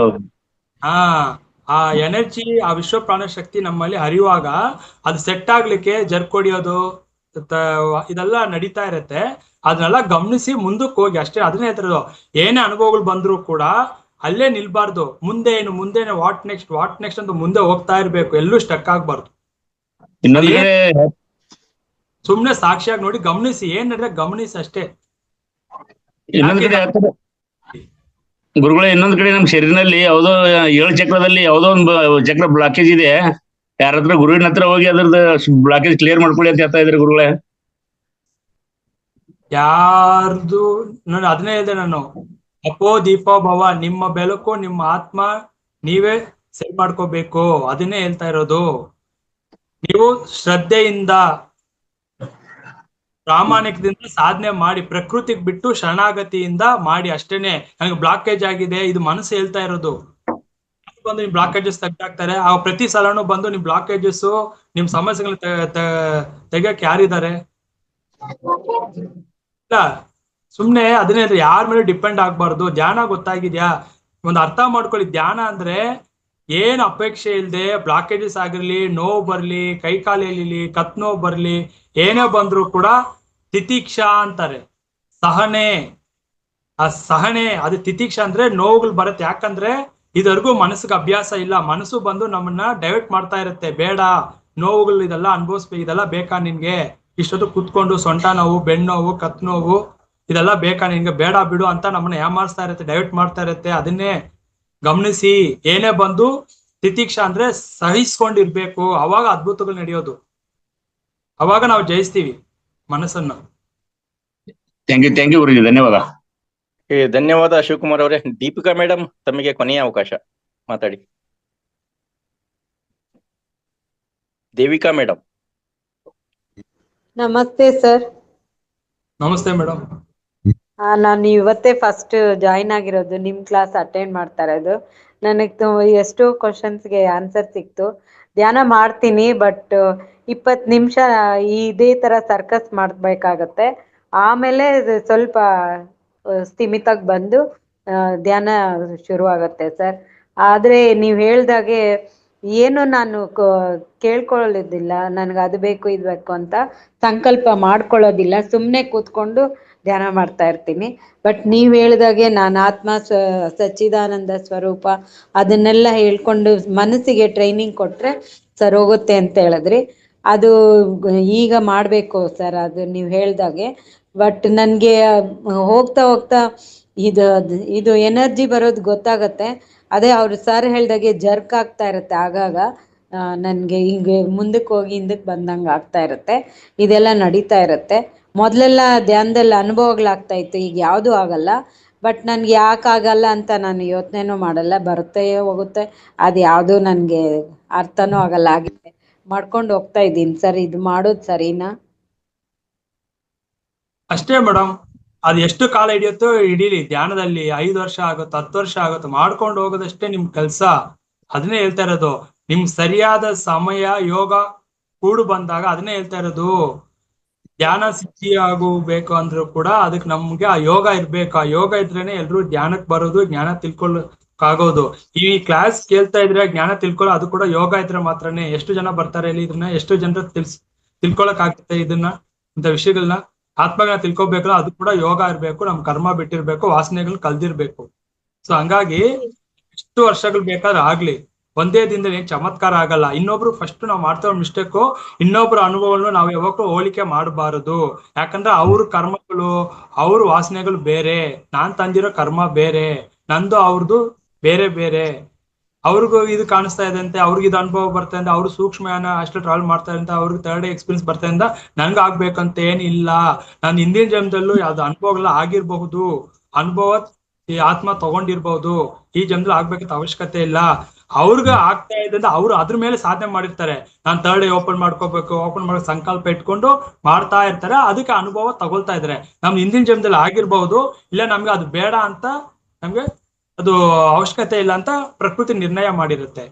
ಇಲ್ಲ ನಮ್ಮ ಆತ್ಮ ಇಚ್ಛೆ ಪಡಲ್ಲ ಅದನ್ನ, ಜೀವಾತ್ಮ ಅದು ಬೇಡ ನಿನ್ಗ್ಯಾಕೆ, ನೀನು ಮುಮುಕ್ಷತ್ವದಲ್ಲಿ ಇದ್ಯಾ, ಮೋಕ್ಷ ತಿಳ್ಕೊ, ಜೀವನ್ ಮುಕ್ತನಾಗು, ವಿದೇಹ ಮುಕ್ತಿ ಆಗು, ಇವಾಗ ಬ್ರಹ್ಮನಲ್ಲಿ ಲೀನ ಆಗು, ನೀನ್ ಅದಕ್ಕೆ ಬಂದಿರೋದಂತ ಅದ್ರ ಮೇಲೆ ಗಮನ ಇಟ್ಟಾಗ, ನನ್ನ ಗುರಿ ಮೋಕ್ಷದ ಮೇಲೆ ಇದ್ದಾಗ ಇವೆಲ್ಲ ಯಾಕೆ ಅನುಭವ ನಂಗೆ ಕಂಪೇರ್ ಮಾಡಿ ಅನುಭವಗಳ ಮೇಲೇನು? ನಿಮ್ಮ ಧ್ಯಾನ ಸಾಧನೆ, ಧ್ಯಾನ ಮಾಡಬೇಕು ಆತ್ಮನ ಮೇಲೆ ಮಾತ್ರ. ಆತ್ಮನ ಮೇಲೆ ಮನನ ಮಾಡಿ ಆತ್ಮನ ನೆನೆಸಿಕೊಂಡು ಧ್ಯಾನ ಮಾಡಬೇಕು, ಪೂಜೆ ಮಾಡಬೇಕು. ಆತ್ಮ ಪೂಜೆ, ಲೌಕಿಕ ಪೂಜೆ, ಮೂರ್ತಿ ಪೂಜೆ, ಮನೆಯಲ್ಲಿ ಮಾಡೋ ಪೂಜೆ ಅಲ್ಲ ಅದು. ಅದೆಲ್ಲ ಒಂದು ತೋರಿಕೆ, ಮನಸ್ಸಿಗೆ ಸಮಾಧಾನ ಅಷ್ಟೇನೆ. ಬಟ್ ಪೂಜೆ ಅನ್ನೋದು ತನ್ನ ಆತ್ಮನಲ್ಲಿ ಪೂಜೆ ಮಾಡುವುದು, ತನ್ನ ಆತ್ಮನನ್ನ ಅರ್ಚನೆ ಮಾಡುವುದು, ತನ್ನ ಆತ್ಮನ ಮೇಲೆ ಧ್ಯಾನ ಮಾಡಬೇಕು. ತುಂಬಾ ಚೆನ್ನಾಗಿ ಹೇಳಿದ್ರಿ ಸರ್. ನನ್ಗೆ ಫಸ್ಟ್ ಟೈಮ್ ನನ್ಗೆ ಇದಕ್ಕೆಲ್ಲ ಕ್ಲಾರಿಫಿಕೇಶನ್ ಸಿಗ್ತಾ ಇದೆ. ತುಂಬಾ ಥ್ಯಾಂಕ್ಸ್ ಸರ್. ಇವತ್ತು ನಾನು ಜಾಯಿನ್ ಆಗ್ಲಿ ಅಂದ್ರೆ ಮಿಸ್ ಆಗ್ಬಿಡ್ತಾ ಇತ್ತು. ತುಂಬಾ ಥ್ಯಾಂಕ್ಸ್ ಸರ್. ದಯವಿಟ್ಟು ಎಲ್ರು ಪ್ರತಿಯೊಬ್ರಿಗೂ ಹಂಚಿ, ವಿಡಿಯೋನ ತಿಳಿಸಿ, ಜ್ಞಾನ ತಿಳಿಸಿ. ಇದನ್ನ ಮತ್ತೆ ಮತ್ತೆ ಕೇಳ್ಬೇಕು ಸರ್. ತುಂಬಾ ಥ್ಯಾಂಕ್ ಯು ಸರ್. ಲೀಡರ್ಸ್ ಕೇಳ್ತಾ ಕೇಳ್ತಾ ಮನಸ್ಸಿಗೆ ನಿಮ್ಗೆ ಅಭ್ಯಾಸ ಆಗ್ತಾ ಇರುತ್ತೆ, ಮನನ ಆಗ್ತಾ ಇರುತ್ತೆ. ಹೌದು ಸರ್. ತುಂಬಾ ಏನೋ ಸ್ಟ್ರೈಟ್ ತಲೆಗೆ ಹೋಗಿ ಒಂದೇ ಸರಿ ಹೋಗ್ ಕೂತ್ಕೊಳ್ಳೋ ತರ ನೀವ್ ಹೇಳಿದೀರಾ ಸರ್ ಇವತ್ತು ವಿಷಯ ತುಂಬಾ ಅದನ್ನೇ ಚೆನ್ನಾಗಿ ಮನಸ್ಸಿಗೆ ಅದು ನಾಟಿದೆ ಸರ್. ಮನಸ್ಸಿಗೆ ಅದು ಹೋಗಿ ಕೂತ್ಕೊಂಡಿದೆ ಸರ್ ಇವಾಗ ಅದು ಮತ್ತೆ ಈಗ ನಾನ್ ಮನೆಯಲ್ಲಿ ಏನಾದ್ರು ಬೇರೆ ಒಂದ್ ಜಗಳ ನಡೀತೆ ಅಂದ್ರೆ ಎಲ್ಲ ಮರ್ತೋಗ್ಬಿಡುತ್ತೆ, ಎಲ್ಲ ಪಂಚರ್ ಆದಂಗೆ, ಒಂದು ಟೈರ್ ಪಂಚರ್ ಆದ್ರೆ ಟ್ಯೂಬ್ ಪಂಚರ್ ಆದಂಗೆ ಹೋಗ್ಬಿಡುತ್ತೆ. ಅದಕ್ಕೆ ವಿಡಿಯೋ ಮತ್ತೆ ಮತ್ತೆ ಕೇಳಿಸ್ಕೊಳ್ತಾ ಇದ್ರೆ ಮನನ ಆಗ್ತಾ ಇರುತ್ತೆ. ಇದೇನು ಶ್ರವಣ ಕೇಳಿದೀವೋ ಅದನ್ನ ಮನನ ಅದ್ರ ಬಗ್ಗೆ ಚಿಂತನೆ ಮಾಡ್ತಾ ಮಾಡ್ತಾ ಮಾಡ್ತಾ ಮನಸ್ಸಿಗೆ ಅಭ್ಯಾಸ ಮಾಡ್ತಾನೆ ಇರ್ಬೇಕು. ಇವಾಗ ಆಹಾ ಓಹೋ ಎಷ್ಟು ಚೆನ್ನಾಗಿದೆ ಅದ್ಭುತವಾಗಿದೆ ಅಂತ ಈಗ ಅನ್ಸ್ಬೋದು, ಬಟ್ ಇದೇ ಮನಸ್ಥಿತಿಯಲ್ಲಿ ಸದಾ ಯಾರು ಇರಕ್ಕಾಗಲ್ಲ. ಪದೇ ಪದೇ ಪದೇ ಪದೇ ಮನಸ್ಸಿಗೆ ಅಭ್ಯಾಸ ಕೊಡ್ತಾ ಇರ್ಬೇಕು. ಆತ್ಮನ ಮೇಲೇನೆ ಮನನ ಚಿಂತನೆ ಆತ್ಮದಲ್ಲೇ ವಿಚಾರ ಮಾಡ್ತಾ ಇರುವಾಗ್ಲೇ. ಅದಕ್ಕೆ ರಮಣ ಮಹರ್ಷಿ ಹೇಳ್ತಾ ಇರೋರು, ನಾವು ಬಂದಿರೋದು ಮೂರೇ ಪರ್ಪಸ್, ಉದ್ದೇಶಕ್ಕೋಸ್ಕರ ಭೂಮಿ ಮೇಲೆ. ಏನಕ್ಕೆ? ನಾನು ಯಾರು ಅಂತ ತಿಳ್ಕೊ, ಆತ್ಮಜ್ಞಾನ ಹೊಂದಲಿಕ್ಕೆ, ಆತ್ಮಜ್ಞಾನ ತಿಳ್ಕೊಳ್ಳಕ್ಕೆ, ಆತ್ಮ ವಿಚಾರ ಮಾಡ್ಲಿಕ್ಕೆ, ಅಂದ್ರೆ ಆತ್ಮ ಸಾಕ್ಷಾತ್ಕಾರ. ಆತ್ಮಜ್ಞಾನ ಹೊಂದಬೇಕು, ಆತ್ಮ ಸಾಕ್ಷಾತ್ಕಾರ ಮಾಡಬೇಕು. ನಾನು ಎಂಬ ಅಹಂಕಾರ ಇದಾನಲ್ಲ ನನ್ನ ಒಳಗಡೆ, ನಾನೇ ನನ್ನಿಂದಲೇ ಎಲ್ಲ ನಡೀತಾ ಇರಂತ ಆ ಅಹಂಕಾರವನ್ನು ಡಿಸಾಲ್ವ್ ಮಾಡ್ಕೋಬೇಕು, ಅವನ್ನ ನೀಗಿಸ್ಬೇಕು, ಅವನ್ನ ಒದ್ದೋಡಿಸ್ಬೇಕು ಅಂತ ಹೇಳ್ತಾ ಇರೋದು. ಆ ಸತ್ಯವಾದ ಆ ನಾನು, ಆ ಬಿಗ್ ಐ ಅಂತ ಹೇಳ್ತಾರೆ, ಕ್ಯಾಪಿಟಲ್ ಐ, ಆ ನಾನೇ ನಾನು. ಈ ನಾನು ಈ ಏನ್ ಹೇಳ್ತಾ ಇದ್ನಲ್ಲ, ಇದು ಫಾಲ್ಸ್ ಐಡೆಂಟಿಫಿಕೇಶನ್, ರಾಂಗ್ ಐಡೆಂಟಿಫಿಕೇಶನ್. ಇದು ಇದು ನಾನಲ್ಲ, ಆ ನಾನೇ ನಾನು, ಆ ಬ್ರಹ್ಮನೇ, ಆತ್ಮನೇ, ಪರಮಾತ್ಮನೇ ನಾನು ಅನ್ನೋ ಸತ್ಯ, ಅದು ತಿಳ್ಕೊಳಕ್ಕೆ ನಾವು ಇಲ್ಲಿ ಬಂದಿರೋದು. ಓಕೆ, ಧನ್ಯವಾದ ಮೇಡಮ್. ಒಳ್ಳೆ ನಿಮ್ಮ ಪ್ರಶ್ನೆಗೆ ಉತ್ತರ ಸಿಕ್ತು ಅಂತ ಭಾವಿಸ್ತಾ, ಸುಮಾರು ಅರ್ಧ ಗಂಟೆ ಇವತ್ತು ಟೈಮ್ ಲೇಟ್ ಆಗಿದೆ. ಆದಾಗ್ಯೂ ಕೂಡ ಎಲ್ಲ ಆತ್ಮಬಂಧುಗಳು ಶಾಂತ ರೀತಿಯಿಂದ ಕೂತ್ಕೊಂಡು ತಮ್ಮ ಒಂದು ಸಮಸ್ಯೆಗಳನ್ನ ಬಗೆಹರಿಸ್ಕೊಳ್ತಾ ಇದೀರಿ ಅಂತ ತಿಳ್ಕೊತಾ, ಎಸ್ ಗುರುಜಿ ಇವತ್ತು ಮಾಯಾ ಜಗತ್, ಮಾಯೆಯ ಪ್ರಭಾವ ಹೆಂಗಿರುತ್ತೆ, ಅದರಿಂದ ಹೊರಬರ್ಬೇಕಾದ್ರೆ ನಾವ್ ಏನ್ ಮಾಡ್ಬೇಕು, ಎಷ್ಟೆಲ್ಲ ಸೆಣಸಾಡ್ಬೇಕು ಅನ್ನೋದನ್ನ ಧ್ಯಾನದಿಂದ ಇದೆಲ್ಲ ಸಾಧ್ಯ. ಬಟ್ ಧ್ಯಾನ ಮಾಡ್ಬೇಕಾದ್ರೆ ಕೂಡ ಎಷ್ಟು ಒಂದು ಸ್ಥಿತಿಯನ್ನು ಸರಳ ಮಾಡ್ಕೋಬೇಕು ಅನ್ನೋದನ್ನ ಕೂಡ ಸರಳವಾಗಿ ಹೇಳಿದಾರೆ ಗುರುಜಿ. ಬಂದ ತಮ್ಗೆ ಜ್ಞಾನ ಕೊಟ್ಟಿರ್ತಕ್ಕಾಗಿ ತಮ್ಗೆ ಅನಂತನದ ಧನ್ಯವಾದ ತಿಳಿಸ್ತಾ, ಎಸ್ ಸ್ನೇಹಿತರೆ, ಒಂದು ರಿಕ್ವೆಸ್ಟ್ ಎಲ್ಲರಲ್ಲೂ ಕೂಡ, ಈ ಕ್ಲಾಸ್ಗಳನ್ನ ತಾವೆಲ್ಲರೂ ನೋಡಿರಿ, ಬೇರೆಯವರಿಗೆ ಹಂಚಿ, ಜೊತೆಗೆ ಲೈಕ್ ಕೊಡಿ, ಅದನ್ನೇ ಕಮೆಂಟ್ ಮಾಡಿ ಏನಿದ್ರು. ಅನ್ಬೇಕು ನಮ್ ಸೆಷನ್ ಬೆಳಿಗ್ಗೆ ಕೂಡ ನಡೀತಾ ಇದೆ 5 ಗಂಟೆಯಿಂದ 8 ಗಂಟೆ ತನ. ಆ ಲಿಂಕ್ ಗೊತ್ತಿಲ್ಲದೆ ಇದ್ರೆ ನಿಮ್ಮವ್ರ ಕಡೆಯಿಂದ ತಿಳಿಸ್ಕೊಂಡು ಅಲ್ಲಿಯೂ ಕೂಡ ಬಂದು ಕೇಳಬಹುದು ಅಂತ ಹೇಳ್ತಾ, ಈ ಕ್ಷಣಕ್ಕೆ ಇವತ್ತಿನ ಒಂದು ಸೆಷನ್ ಇಲ್ಲಿಗೆ ಸಂಪನ್ನಗೊಳಿಸ್ತಾ ಇದ್ದೀನಿ. ಏನಾದ್ರೂ ಯಾರಿಗಾದ್ರೂ ಕೇಳೋದಿದ್ರೆ ದಯವಿಟ್ಟು ಮಾತಾಡಿ. ಕೊನೆಯ ಅವಕಾಶ 1 ನಿಮಿಷ.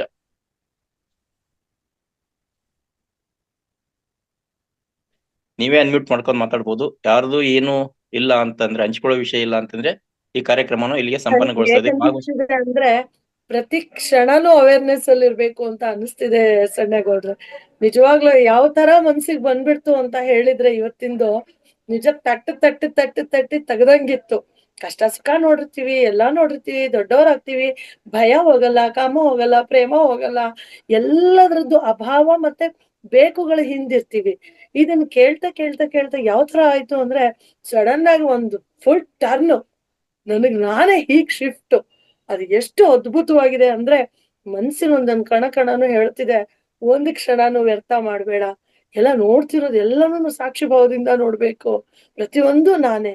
ಅವಾಗ ದೇಶಕ್ಕಾಗ್ಲಿ, ಆಸೆಗಾಗ್ಲಿ, ಅಸೂಯೆಗಾಗ್ಲಿ, ಬೇಕು ಬೇಡಗಳಿಗಾಗ್ಲಿ ಎಲ್ಲ ನೋಡ್ತಾ ಇರೋದು ಮಾತ್ರ ನಾನು, ಸಾಕ್ಷಿ ಭಾವನು ನಾನು. ಇದೇ ಸ್ಥಿತಿಯಲ್ಲಿ ಯಾವಾಗೂ ಇರ್ಬೇಕು ಅನ್ನೋದನ್ನ ನಾನು ಇವತ್ತು ಕಲ್ತ್ಕೊಂಡೆ. ನಿಮ್ಗಳಿಗೆಲ್ಲ ಎಷ್ಟು ಕೃತಜ್ಞತೆ ಹೇಳಿದ್ರು ಕೂಡ ನನಗೆ ಇದು ಕಣ್ಣು ತೆರೆಸೋ ಅಂತದ್ದು, ಇದು ನಿಜವಾಗ್ಲೂ ಹೇಳಿ ಮುಗಿಸೋ ಅಂತದ್ದಲ್ಲ. ಇದಿಷ್ಟೂ ವರ್ಷದ ಆಸೆಯ ಒಂದು ಇದು ಸಿಹಿಯಾದ ಪದಾರ್ಥ. ಇಷ್ಟು ವರ್ಷದ್ದು, ಈಗ ಇಷ್ಟು ವರ್ಷ ಕಳ್ಕೊಂಡ್ ಬಂದಿರ್ತೀವಿ, ಈಗ ಒಂದ್ ಕರೆಕ್ಟ್ ಆಗಿ ಒಂದು ಜಾಗ ಫ್ಲೈಟ್ ಟೇಕ್ ಇದನ್ ಮಾಡಕ್ಕೆ ಯಾವ ತರ ಬೇಕೋ ಆ ತರ ಸಿಕ್ಬಿಡ್ತು ನನಗೆ. Okay, thank you madam. ಅದೇ ಭಗವಂತ ಹೇಳ್ತಾ ಇರ್ತಾರೆ, ಅಣುವಣು ತೃಣಕಾಷ್ಟು ಪರಮಾಣುವಿನಲ್ಲೂ ಭಗವಂತ ಇದ್ದಾನೆ ಅನ್ನೋದನ್ನ ಇಲ್ಲಿ ಗೊತ್ತಾಗ್ತಾ ಇದೆ. ಭಾಗವಹಿಸಿದ ಎಲ್ಲರೂ ಕೂಡ ಅನಂತ ಅಭಿನಂದನೆಗಳು. ಕ್ಲೋಸ್ ಮಾಡಿ ಮೇಡಮ್ ಇದನ್ನ.